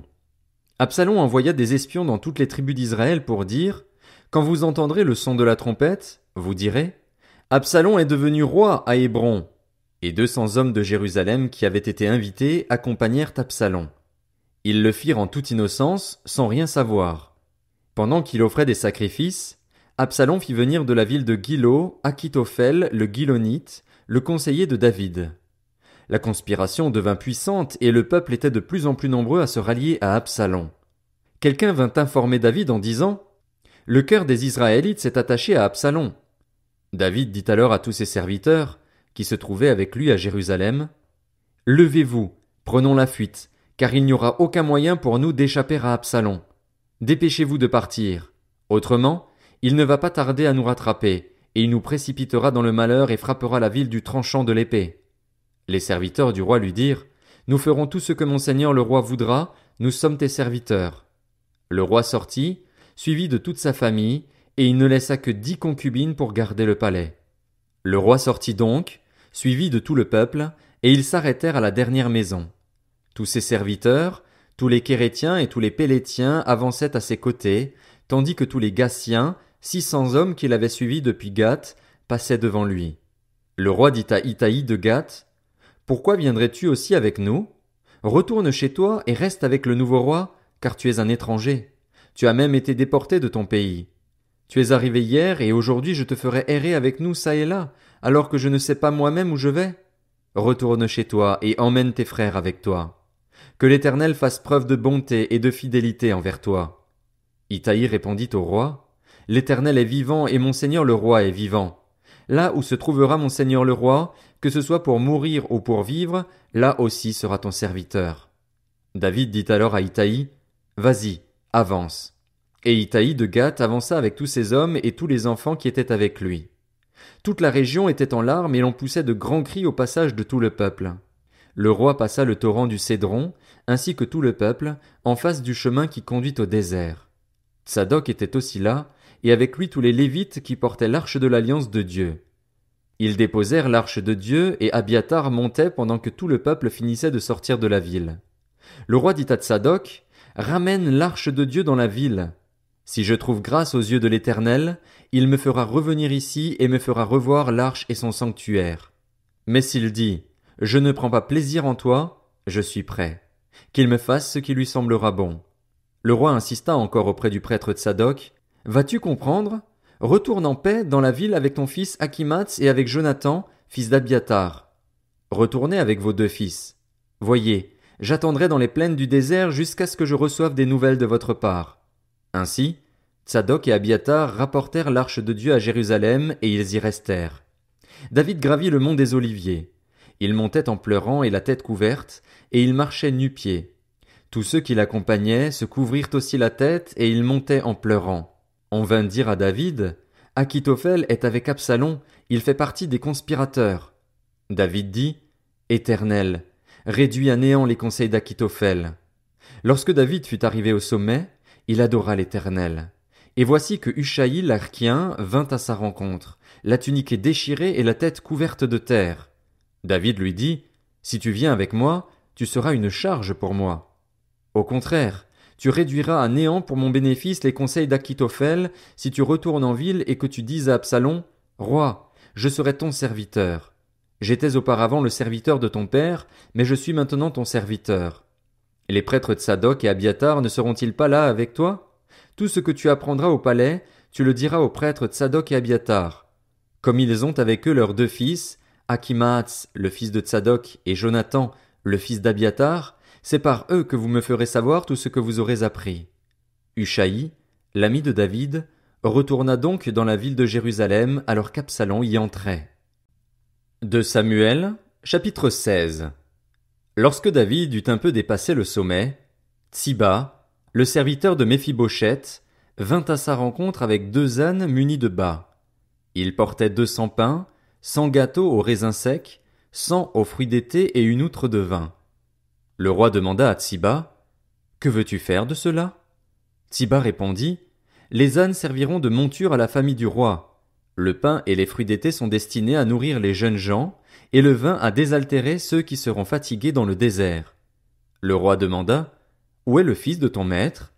Tsiba répondit au roi, « Il est resté à Jérusalem, car il s'est dit, « Aujourd'hui la communauté d'Israël me rendra le royaume de mon père. » Le roi dit à Tsiba, « Tout ce qui appartient à Méphibosheth est à toi. » Et Tsiba dit, « Je me prosterne, que je trouve grâce à tes yeux, roi mon seigneur. » Le roi David était arrivé à Bakurim.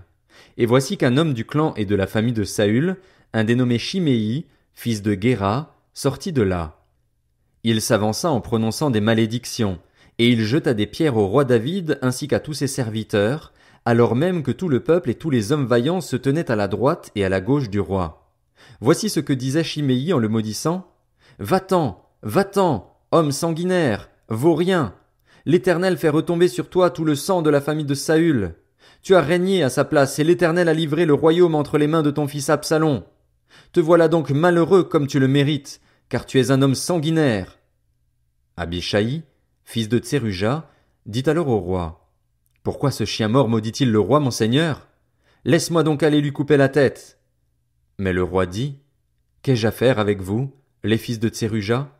S'il profère des malédictions, c'est que l'Éternel lui a dit, maudit David. Qui donc pourrait lui dire, pourquoi fais-tu cela? Puis David dit à Abishai et à tous ses serviteurs, mon fils, celui qui est issu de moi, en veut à ma vie. À plus forte raison ce Benjaminite. Laissez-le et qu'il me maudisse, si l'Éternel lui a dit de le faire. Peut-être l'Éternel verra-t-il ma détresse et me fera-t-il du bien au lieu des malédictions d'aujourd'hui. David et ses hommes continuèrent leur chemin. Shimei marchait sur le flanc de la montagne près de David, et tout en marchant il le maudissait, jetait des pierres contre lui et faisait voler la poussière. Le roi et tout le peuple qui était avec lui arrivèrent épuisés, au bord du Jourdain, et là ils reprirent leur souffle. Absalom et tout le peuple, tous les Israélites, étaient entrés dans Jérusalem. Achitophel était avec lui. Lorsqu'Ushaï, l'Archien qui était un ami de David, fut arrivé vers Absalom, il lui dit, « Vive le roi! Vive le roi! » Absalom lui dit, « Voilà donc l'attachement que tu as pour ton ami.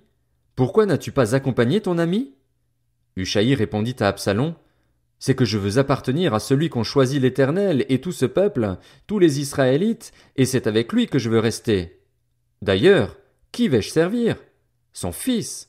Je te servirai tout comme j'ai servi ton père. » Absalom dit à Achitophel, « Tenez conseil ensemble. Que devons-nous faire? » Achitophel dit à Absalom, « Aie des relations avec les concubines que ton père a laissées pour garder le palais. Ainsi, tout Israël saura que tu t'es rendu détestable pour ton père et les mains de tous ceux qui sont avec toi se fortifieront. » On dressa une tente sur le toit pour Absalom, et Absalom eut des relations avec les concubines de son père aux yeux de tout Israël. Les conseils donnés à cette époque-là par Achitophel avaient autant d'autorité que si l'on avait consulté Dieu lui-même. C'était le cas de tous les conseils d'Achitophel, que ce soit pour David ou pour Absalom. 2 Samuel, chapitre 17. Achitophel dit à Absalom, « Laisse-moi choisir 12 000 hommes, et je partirai à la poursuite de David cette nuit même. Je le surprendrai pendant qu'il est fatigué et sans force, je l'effraierai et tout le peuple qui l'accompagne prendra la fuite. Je frapperai seulement le roi, et je ramènerai tout le peuple à toi. La mort de l'homme à qui tu en veux assurera le retour de tous et tout le peuple sera en paix. » Cette parole plut à Absalom et à tous les anciens d'Israël. Cependant Absalom dit, « Appelez encore Ushaï, l'Archien. Écoutons aussi ce qu'il nous dira. » Ushaï vint vers Absalom et celui-ci lui dit, « Voici comment a parlé Achitophel. Devons-nous faire ce qu'il a dit ou non? Dis ta proposition. » Ushaï répondit à Absalom, « Cette fois-ci, le conseil qu'a donné Achitophel n'est pas bon. » Et il ajouta, « Tu connais ton père et ses hommes. Ce sont de vaillants guerriers et ils sont furieux comme le serait, dans la campagne, une ours à qui l'on aurait enlevé ses petits. Ton père est un homme de guerre et il ne passera pas la nuit avec la troupe. Maintenant, il doit être caché dans une grotte ou un autre endroit. Si des hommes tombent dès le début sous leur coup, on ne tardera pas à l'apprendre et l'on dira, « Le peuple qui suit Absalom a subi une défaite. » Alors même les plus vaillants, auraient-ils un cœur de lion, perdront courage. En effet, tout Israël sait que ton père est un héros et qu'il a des braves avec lui. Voici donc ce que je conseille. Que tout Israël se rassemble auprès de toi, depuis Dan jusqu'à Beër-Shéba. C'est une foule pareille au sable qui est au bord de la mer. Tu marcheras en personne au combat. Nous le rattraperons où qu'il se trouve et nous tomberons sur lui comme la rosée tombe sur le sol. Il n'y aura pas un seul survivant, ni lui ni aucun des hommes qui sont avec lui. S'il se retire dans une ville, tout Israël portera des cordes vers cette ville, et nous la traînerons jusqu'au torrent jusqu'à ce qu'on n'en trouve plus une pierre. » Absalom et tous les Israélites dirent, « Le conseil de Ushaï l'Archien vaut mieux que celui d'Achitophel. » Or l'Éternel avait décidé d'anéantir le bon conseil d'Achitophel afin de faire venir le malheur sur Absalom. Ushaï dit aux prêtres Tsadok et Abiatar, « Achitophel a donné tel et tel conseil à Absalom et aux anciens d'Israël, et moi, j'ai conseillé telle et telle chose. Maintenant, Envoyez tout de suite un message à David. Faites-lui dire, ne passe pas la nuit dans les plaines du désert, mais va plus loin. Sinon, le roi et tout le peuple qui est avec lui risquent d'être exterminés. Jonathan et Akhimaats se tenaient à En-Rogel. Une servante vint leur dire d'aller informer le roi David, car il ne devait pas se montrer en entrant dans la ville. Un jeune homme les aperçut néanmoins et le rapporta à Absalom, mais ils se dépêchèrent tous deux de partir et ils arrivèrent à Bakurim, chez un homme qui avait un puits dans sa cour. Ils y descendirent, et la femme prit une couverture qu'elle étendit sur l'ouverture du puits. Puis elle versa du grain dessus pour qu'on ne se doute de rien. Les serviteurs d'Absalom arrivèrent vers cette femme dans la maison et dirent « Où sont Akhimaats et Jonathan ?» La femme leur répondit « Ils ont traversé le fleuve. » Ils cherchèrent, mais ne les trouvant pas, ils retournèrent à Jérusalem. Après leur départ, Akhimaats et Jonathan remontèrent du puits et allèrent informer le roi David. Ils lui dirent « Levez-vous et dépêchez-vous de traverser le fleuve, car Achitophel a donné tel conseil contre vous. » David et tout le peuple qui l'accompagnait se levèrent et passèrent le Jourdain. À l'aube, pas un seul ne manquait. Ils avaient tous passé le Jourdain. Voyant que son conseil n'était pas suivi, Achitophel sella son âne et partit pour retourner chez lui, dans sa ville. Il donna ses ordres à sa famille, puis il se pendit. C'est ainsi qu'il mourut et on l'enterra dans le tombeau de son père. Quant à David, il arriva à Mahanaïm, tandis qu'Absalom passait le Jourdain avec tous les Israélites. Absalom mit Amasa à la tête de l'armée en remplacement de Joab. Amasa était le fils d'un homme appelé Jitra. Ce Jitra était un Israélite qui avait eu des relations avec Abigal, fille de Nakash et sœur de Tseruja, la mère de Joab. Israël et Absalom installèrent leur camp dans le pays de Galaad. Lorsque David fut arrivé à Mahanaïm, Shobi, fils de Nakash, originaire de Rabba, la capitale des Ammonites, ainsi que Makir, fils d'Amiel, originaire de Lodebar, et Barzilaï, le Galaadite, originaire de Rogelim, apportèrent des lits, des bassins, des potentaires, du blé, de l'orge, de la farine, du grain rôti, des fèves, des lentilles, des pois rôtis, du miel, du lait caillé, des brebis et des fromages de vache. Ils apportèrent ces vivres à David et au peuple qui était avec lui, afin qu'ils mangent.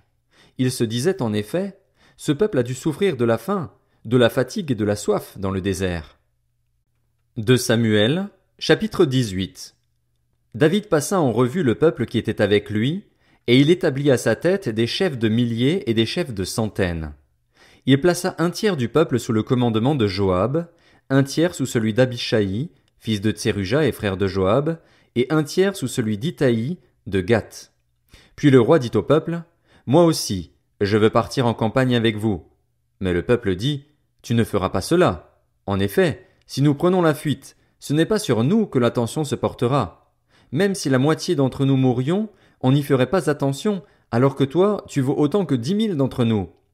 En réalité, il vaut mieux que tu puisses nous porter secours depuis la ville. » Le roi leur répondit, « Je ferai ce qui vous paraît bon. » Puis il se tint à côté de la porte pendant que tout le peuple sortait, par centaines et par milliers. Le roi donna cet ordre à Joab, à Abishaï et à Itaï, « Pour l'amour de moi, faites doucement avec le jeune Absalom. » Tout le peuple entendit l'ordre donné par le roi à tous les chefs au sujet d'Absalom. Le peuple sortit dans la campagne à la rencontre d'Israël, et la bataille eut lieu dans la forêt d'Éphraïm.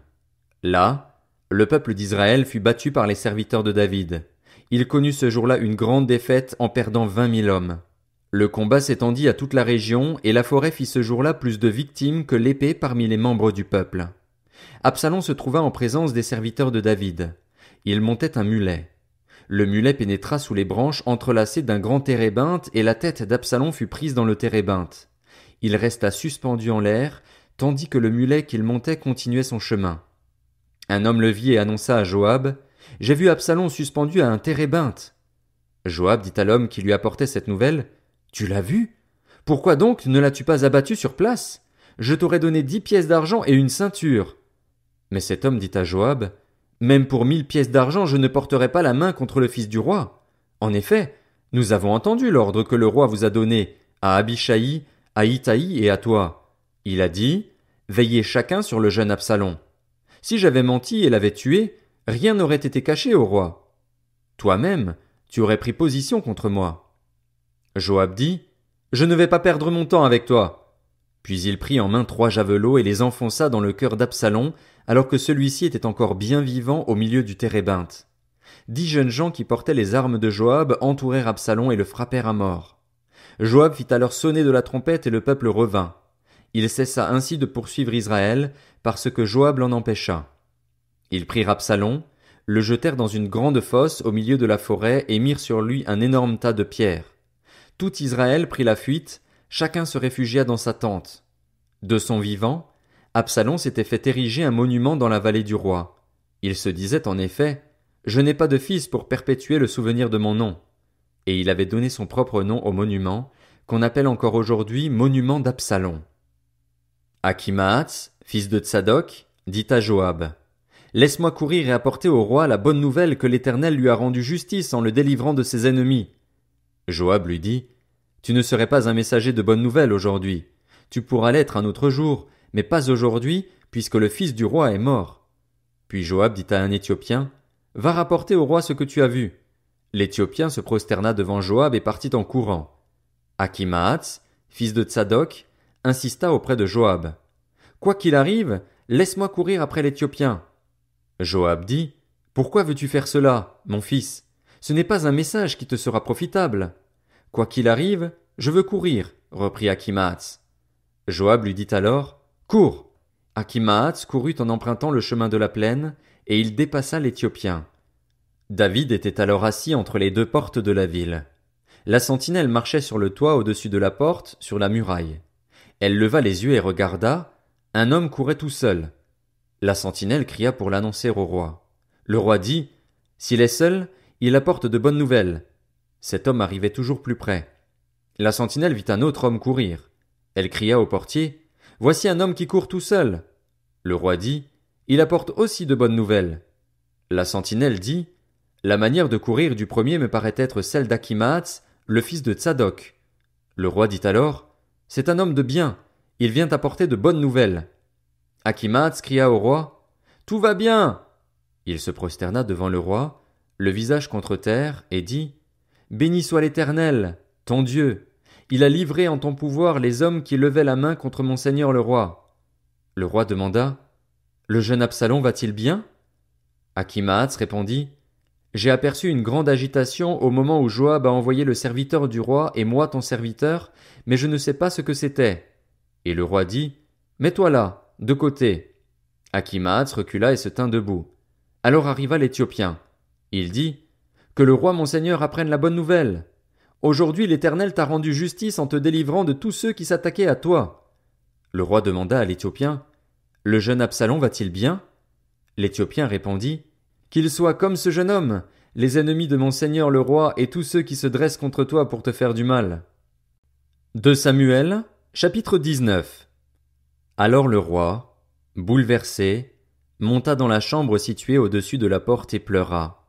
Il disait tout en marchant, « Mon fils Absalom, mon fils Absalom, si seulement j'étais mort à ta place. Absalom, mon fils, mon fils. » On vint dire à Joab, « Le roi pleure et mène le deuil sur Absalom. » Ce jour-là, la victoire fut changée en deuil pour tout le peuple, car le peuple entendait dire, « Le roi est rempli de chagrin à cause de son fils. » Ce jour-là, le peuple rentra dans la ville comme un voleur, comme l'auraient fait des soldats honteux d'avoir pris la fuite au cours du combat. Le roi s'était couvert le visage et criait à haute voix, « Mon fils Absalom! Absalom! Mon fils! Mon fils! » Joab entra dans la chambre où se trouvait le roi et dit, « Tu couvres aujourd'hui de honte tous tes serviteurs, alors qu'ils ont aujourd'hui sauvé ta vie, celle de tes fils et de tes filles, celle de tes femmes et de tes concubines. Tu aimes ceux qui te montrent de la haine et tu montres de la haine envers ceux qui t'aiment. En effet, tu déclares aujourd'hui que tes chefs et tes serviteurs ne représentent rien pour toi. Je vois maintenant que si Absalom était en vie et que nous soyons tous morts aujourd'hui, tu serais content. Lève-toi donc, sors et parle au cœur de tes serviteurs. En effet, je t'en fais le serment par l'Éternel. Si tu ne sors pas, pas un homme ne restera avec toi cette nuit. Et ce sera pire pour toi que tous les malheurs que tu as connus depuis ta jeunesse jusqu'à maintenant. » Alors le roi se leva et s'assit à la porte de la ville. On annonça à tout le peuple, « Le roi siège à la porte. » Et tout le peuple vint devant le roi. Quant aux Israélites, ils s'étaient enfuis, chacun dans sa tente. Dans toutes les tribus d'Israël, tout le peuple était en grande discussion. On disait, c'est le roi qui nous a délivrés de nos ennemis, c'est lui qui nous a sauvés des Philistins. Et maintenant il a dû fuir le pays devant Absalom. Or Absalom, que nous avions consacré par onction pour qu'il règne sur nous, est mort au combat. Maintenant, pourquoi ne parlez-vous pas de faire revenir le roi? De son côté, le roi David envoya un messager dire aux prêtres Tsadok et Abiatar, parlez aux anciens de Juda, dites-leur, pourquoi seriez-vous les derniers à faire revenir le roi chez lui? En effet, ceux qui se disaient dans tout Israël étaient parvenus jusqu'au roi, chez lui. Vous êtes mes frères, vous êtes faits des mêmes os et de la même chair que moi. Pourquoi seriez-vous les derniers à faire revenir le roi? Vous direz aussi à Amasa, n'es-tu pas fait des mêmes os et de la même chair que moi?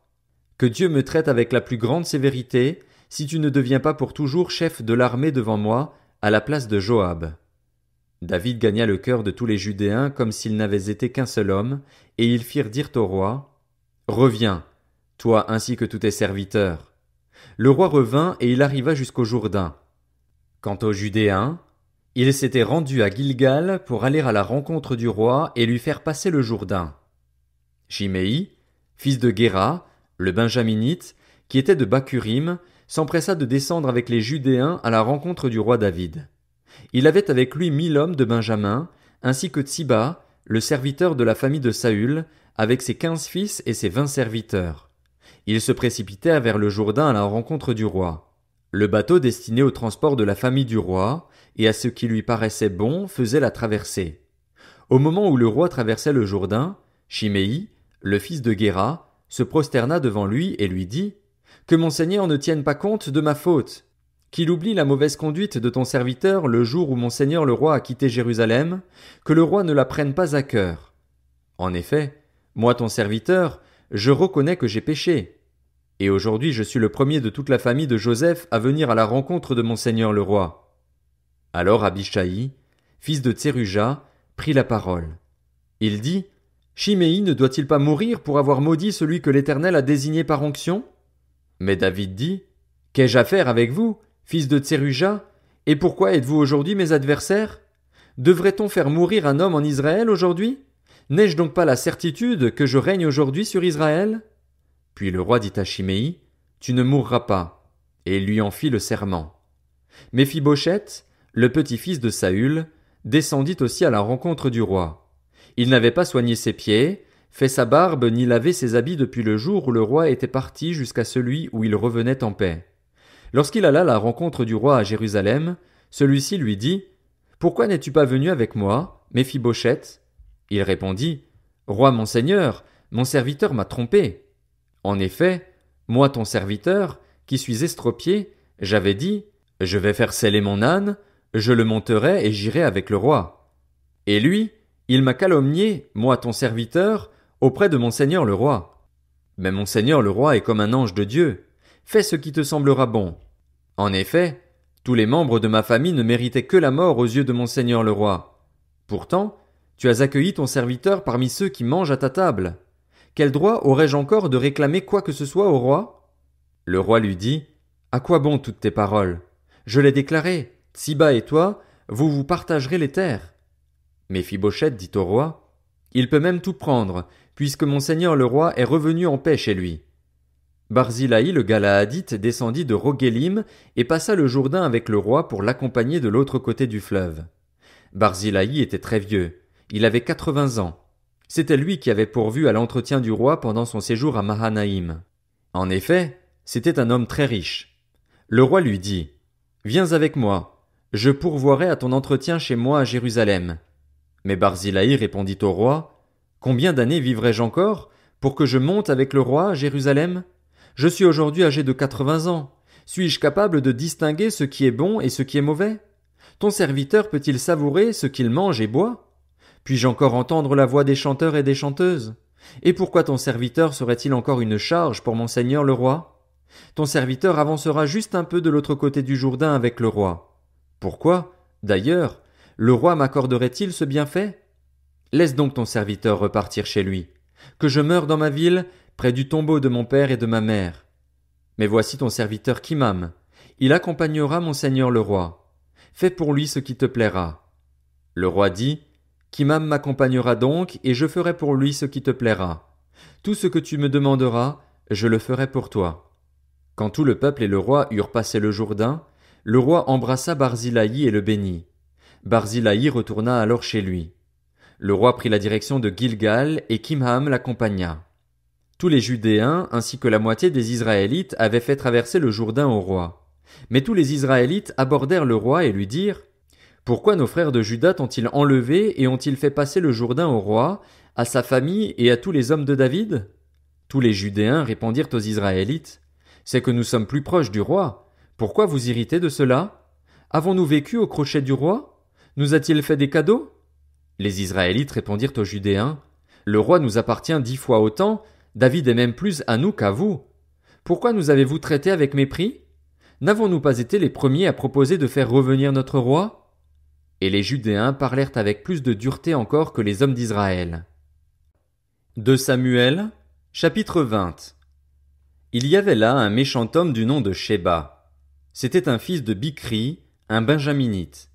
Il sonna de la trompette et dit, Il n'y a aucune part pour nous avec David, aucun héritage pour nous avec le fils d'Isaïe. Chacun a sa tente, Israël. Et tous les Israélites s'éloignèrent de David pour suivre Shéba, fils de Bichri. Quant aux Judéens, ils restèrent fidèles à leur roi et l'accompagnèrent depuis le Jourdain jusqu'à Jérusalem. David rentra chez lui à Jérusalem. Le roi prit les 10 concubines qu'il avait laissées pour garder le palais et les installa dans une maison bien surveillée. Il pourvut à leur entretien, mais il n'eut plus de relation avec elles. Elles restèrent enfermées jusqu'au jour de leur mort, vivant dans un état de veuvage. Le roi dit à Amasa, Convoque-moi les hommes de Juda pour dans 3 jours, et toi, présente-toi aussi ici. Amasa partit pour convoquer Juda, mais il eut du retard par rapport au délai que le roi avait fixé. David dit alors à Abishai, Shéba, le fils de Bichri, va maintenant nous faire plus de mal qu'Absalom. Prends toi-même les serviteurs de ton maître et va à sa poursuite. Sinon, il risque de trouver des villes fortifiées et d'échapper à nos regards. Abishai partit en campagne, suivi des hommes de Joab, des Kérétiens et des Pélétiens ainsi que de tous les vaillants hommes. Ils sortirent de Jérusalem afin d'aller à la poursuite de Shéba, fils de Bichri. Ils étaient près de la grande pierre qui se trouve à Gabaon lorsqu'Amasa arriva devant eux. Joab avait une épée à la ceinture, par-dessus les habits qu'il avait mis. Elle était attachée à sa taille, dans son fourreau, et elle en glissa tandis que Joab s'avançait. Joab dit à Amasa, Te portes-tu bien, mon frère? Et de la main droite il attrapa la barbe d'Amasa pour l'embrasser. Amasa ne fit pas attention à l'épée qui était dans la main de Joab, et Joab l'en frappa au ventre. Il déversa ses entrailles par terre sans avoir à lui porter un deuxième coup. C'est ainsi qu'Amasa mourut. Joab et son frère Abishai marchèrent à la poursuite de Shéba, fils de Bichri. Un des hommes de Joab resta près d'Amasa et il disait, Qui aime Joab et qui est pour David? Qu'il suive Joab. Amasa se roulait dans le sang au milieu de la route. Voyant que tout le peuple s'arrêtait, cet homme le poussa hors de la route dans un champ et jeta un vêtement sur lui. C'est ce qu'il fit lorsqu'il vit que tous ceux qui arrivaient près de lui s'arrêtaient. Quand il fut enlevé de la route, chacun suivit Joab afin de poursuivre Shéba, fils de Bichri. Joab traversa toutes les tribus d'Israël dans la direction d'Abel-Beth-Maaka, et tous les hommes d'élite se rassemblèrent et le suivirent. Ils vinrent assiéger Shéba dans Abel-Beth-Maaka, et ils érigèrent un remblai qui allait jusqu'au rempart de la ville. Tout le peuple qui était avec Joab sapait la muraille pour la faire tomber. Alors une femme pleine de sagesse se mit à crier depuis la ville, « Écoutez, écoutez! Dites donc à Joab, approche-toi jusqu'ici, je veux te parler. » Il s'approcha d'elle et la femme demanda, « Es-tu Joab ?» Il répondit, « C'est bien moi. » Elle lui dit, « Écoute les paroles de ta servante. » Il répondit, « J'écoute. » Elle dit alors, « Autrefois on avait l'habitude de dire que l'on procède à une consultation dans Abel, et c'est ainsi que tout se réglait. Je suis une des villes paisibles et fidèles d'Israël, et tu cherches à faire disparaître une ville qui est une mère en Israël. Pourquoi veux-tu détruire l'héritage de l'Éternel? » Joab répondit, « Je n'ai certainement pas l'intention de vous détruire et vous ruiner. Il n'en est pas question. Mais un homme de la région montagneuse d'Éphraïm, un dénommé Shéba, fils de Bichri, a levé la main contre le roi David. Livrez-le-moi, et lui seulement, et je m'éloignerai de la ville. La femme dit à Joab, sa tête te sera jetée par la muraille. Cette femme alla parler à tout son peuple avec sa sagesse, et ils coupèrent la tête de Sheba, fils de Bichri, et la jetèrent à Joab. Joab sonna alors de la trompette. On se dispersa loin de la ville et chacun repartit dans sa tente. Quant à Joab, il retourna à Jérusalem vers le roi. Joab commandait toute l'armée d'Israël. Benaja, fils de Jéhojada, était à la tête des Kérétiens et des Pélétiens. Adoram était préposé aux corvées. Josaphat, fils d'Achilude, était archiviste. Shéja était secrétaire, Tsadok et Abiatar étaient prêtres, et Ira de Jaïr était ministre d'État de David. De Samuel, chapitre 21. Au cours du règne de David, il y eut une famine qui dura 3 ans. David rechercha l'Éternel et l'Éternel dit, « C'est à cause de Saül et de sa famille sanguinaire, c'est parce qu'il a fait mourir les Gabaonites. » Le roi appela les Gabaonites pour leur parler. Les Gabaonites ne faisaient pas partie des Israélites, c'étaient des survivants des Amoréens. Les Israélites s'étaient engagés envers eux par un serment, pourtant Saül avait cherché à les frapper, dans son zèle pour les Israélites et les Judéens. David dit aux Gabaonites, « Que puis-je faire pour vous? Avec quoi puis-je faire expiation afin que vous bénissiez l'héritage de l'Éternel » Les Gabaonites lui répondirent, « Ce n'est pas pour nous une question d'argent et d'or avec Saül et sa famille, et ce n'est pas à nous de faire mourir quelqu'un en Israël. » Le roi demanda, « Que voulez-vous donc que je fasse pour vous » Ils répondirent au roi, « Puisque cet homme a voulu nous exterminer et qu'il avait le projet de nous détruire pour nous éliminer de tout le territoire d'Israël, qu'on nous livre 7 de ses descendants et nous les pendrons devant l'Éternel à Gibéa, la ville de Saül, celui que l'Éternel avait choisi. » Et le roi dit, « Je vous les livrerai. » Le roi épargna Méphibosheth, le fils de Jonathan et le petit-fils de Saül, à cause du serment que Jonathan, le fils de Saül, et lui-même avaient prêté ensemble devant l'Éternel. Toutefois, le roi prit les 2 fils que Ritzpa, fille d'Ajja, avait donnés à Saül, Harmoni et Méphibosheth, ainsi que les 5 fils que Mérab, fille de Saül, avait donnés à Adriel de Méhola, fils de Barzilaï. Il les livra entre les mains des Gabaonites et ceux-ci les pendirent sur la montagne, devant l'Éternel. Ils furent tués tous les 7 ensemble. Ils furent mis à mort dans les tout premiers jours de la moisson de l'orge. Ritzpa, fille d'Ajja, prit un sac qu'elle étendit sous elle contre le rocher, depuis le début de la moisson jusqu'à ce que la pluie tombe du ciel sur les corps. Elle empêcha les oiseaux du ciel de s'approcher d'eux pendant la journée, et les bêtes sauvages pendant la nuit. On informa David de ce qu'avait fait Ritzpa, fille d'Ajja et concubine de Saül. Alors David alla prendre les ossements de Saül et de son fils Jonathan chez les habitants de Jabès en Galaad. Ceux-ci les avaient en effet enlevés de la place de Beth-Shan, où les Philistins les avaient suspendus après avoir battu Saül à Gilboa. Il emporta de là les ossements de Saül et ceux de son fils Jonathan. On rassembla aussi les ossements de ceux qui avaient été pendus. On enterra les ossements de Saül et de son fils Jonathan dans le territoire de Benjamin, à Tséla, dans le tombeau de Kis, le père de Saül. On fit tout ce que le roi avait ordonné. Après cela, Dieu fut apaisé envers le pays.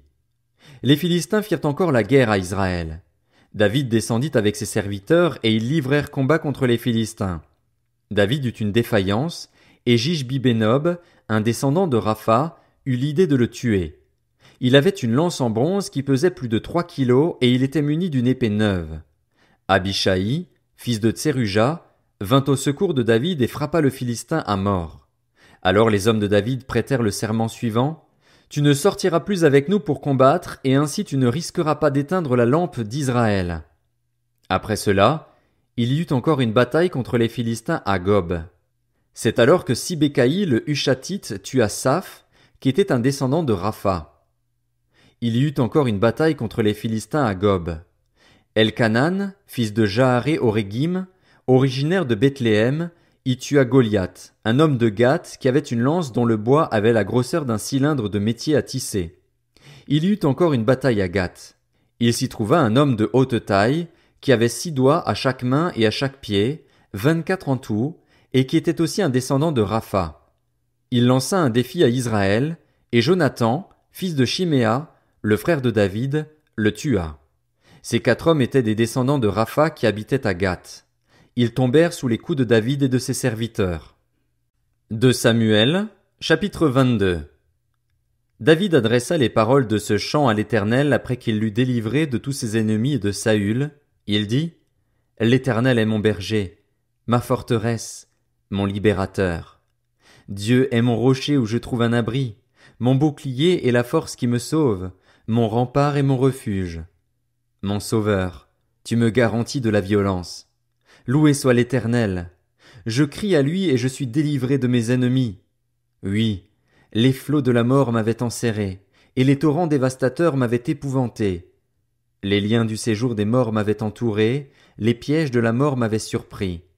Dans ma détresse, j'ai fait appel à l'Éternel, j'ai appelé mon Dieu. De son palais, il a entendu ma voix, mon cri est parvenu à ses oreilles. La terre a été ébranlée, elle a tremblé, les fondements du ciel ont vacillé, ils ont été ébranlés, parce qu'il était irrité. Une fumée s'élevait de ses narines et un feu dévorant sortait de sa bouche, avec des charbons embrasés. Il a incliné le ciel et il est descendu, une épaisse nuée sous ses pieds. Il était monté sur un chérubin et il volait, il apparaissait monté sur les ailes du vent. Il faisait des ténèbres une tente autour de lui, c'était un amas d'eau, de sombres nuages. Une lumière éclatante le précédait, d'où provenaient tout brûlant des charbons de feu. L'Éternel a tonné du haut du ciel, le Très-Haut a fait retentir sa voix. Il a lancé des flèches et dispersé mes ennemis, il a lancé des éclairs et les a mis en déroute.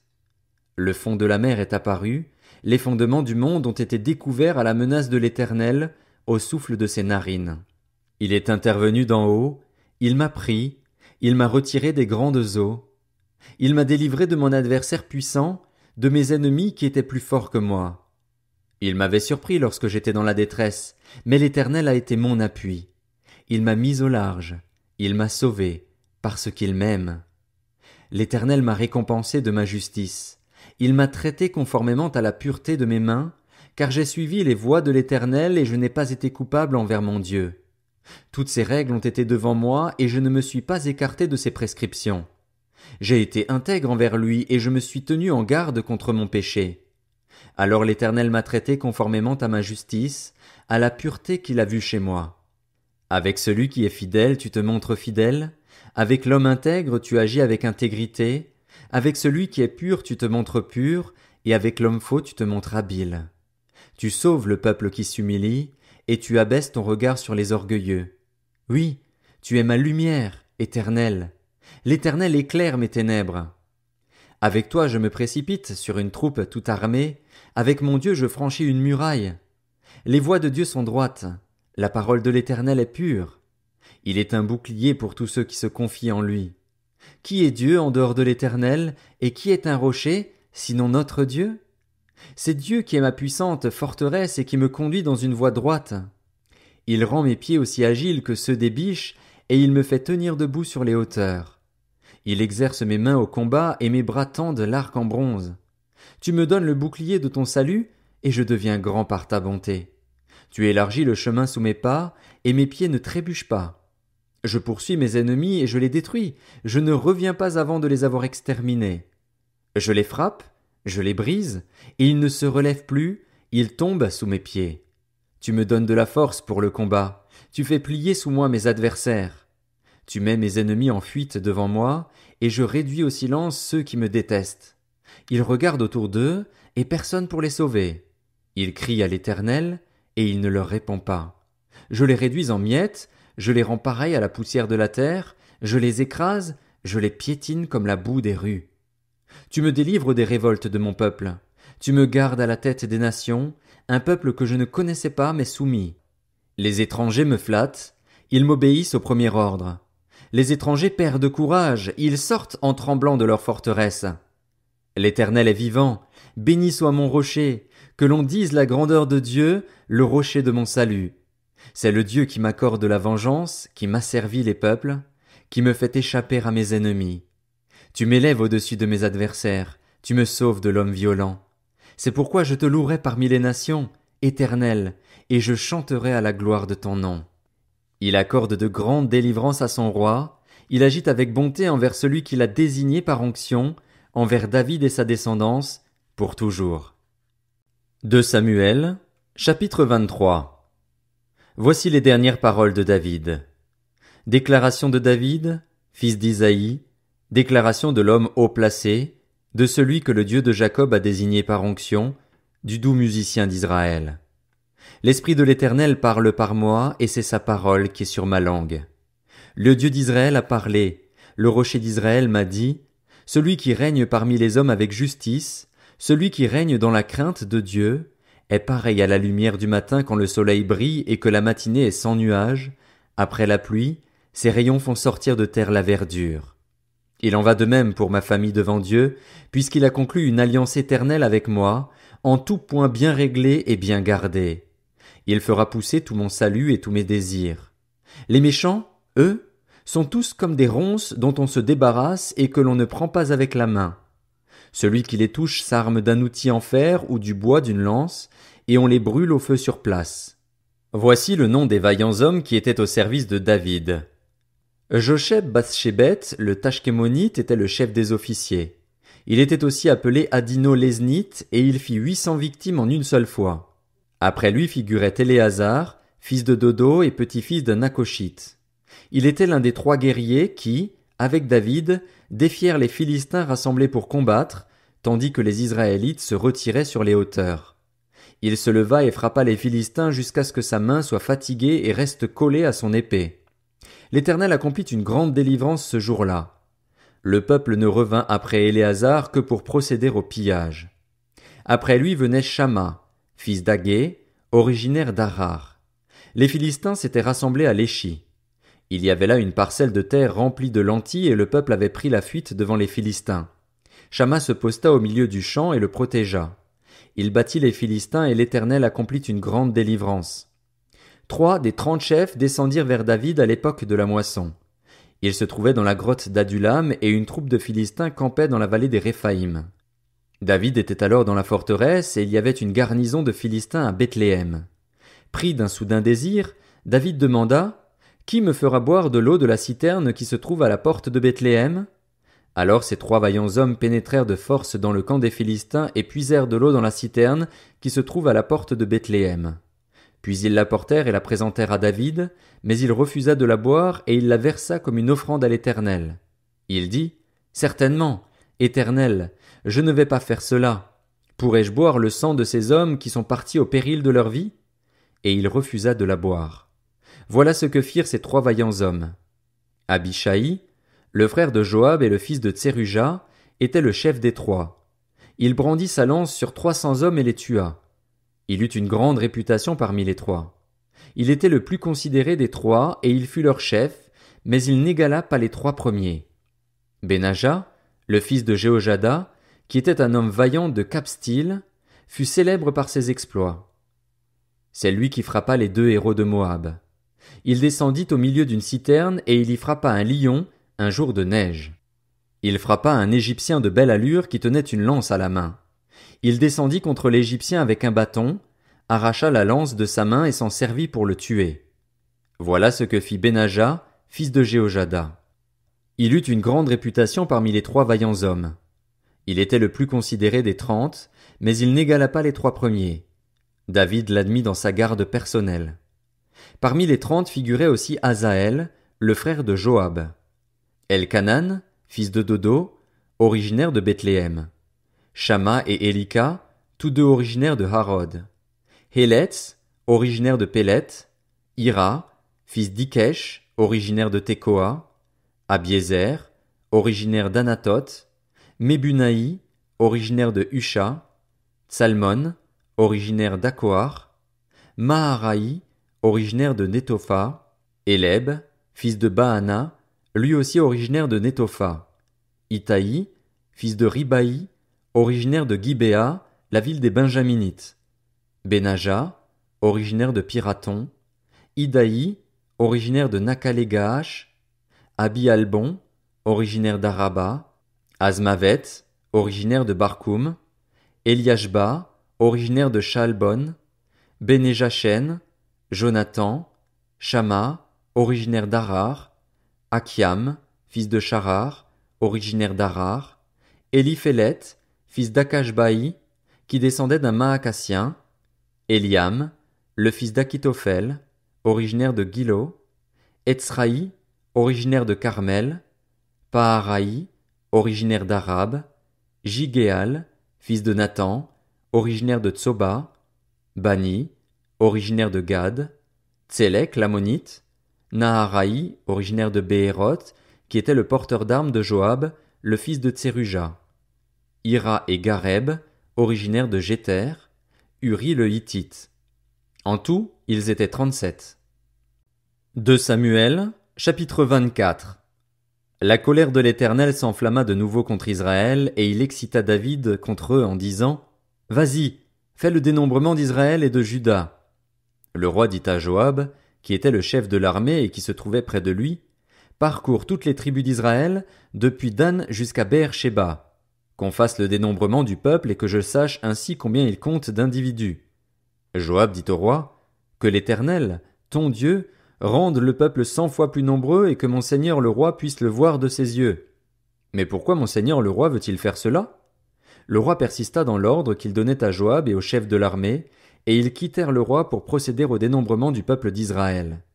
Ils passèrent le Jourdain et installèrent leur camp à Aroër, à droite de la ville qui se trouve au milieu de la vallée de Gad, et près de Jaézer.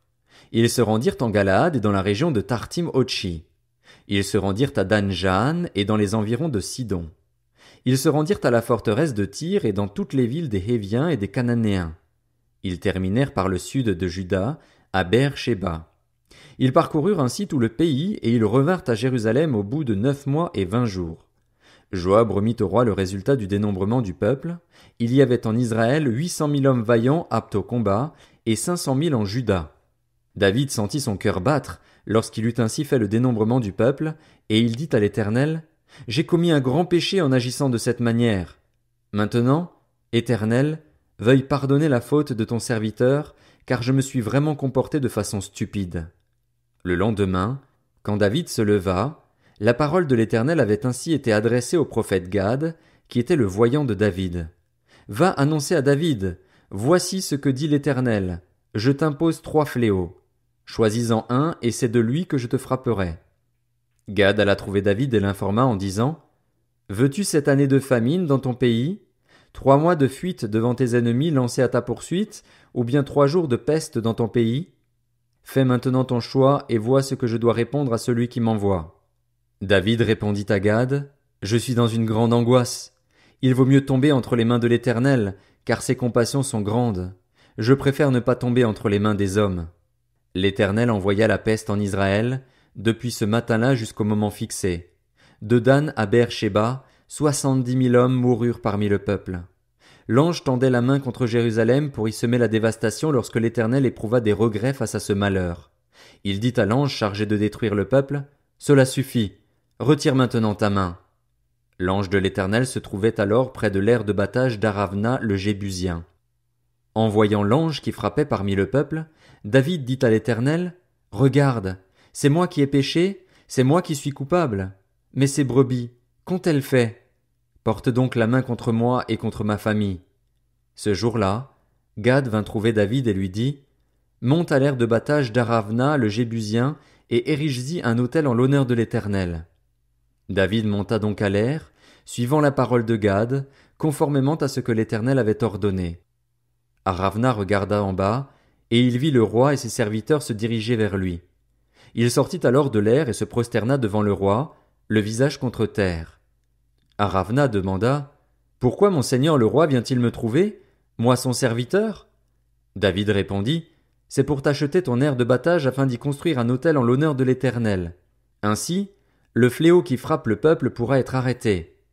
Aravna dit à David: Que mon seigneur le roi prenne l'aire et qu'il y offre les sacrifices qu'il lui plaira. Vois, tu peux prendre les bœufs pour l'holocauste et les chars avec l'attelage pour te servir de bois. Je te donne le tout, roi. Puis Aravna dit au roi: Que l'Éternel, ton Dieu, t'accorde sa faveur. Mais le roi dit à Aravna: Non, je veux t'acheter cela à son juste prix. Je n'offrirai pas à l'Éternel, mon Dieu, des holocaustes qui ne me coûtent rien. Et David acheta l'aire de battage et les bœufs pour 50 pièces d'argent.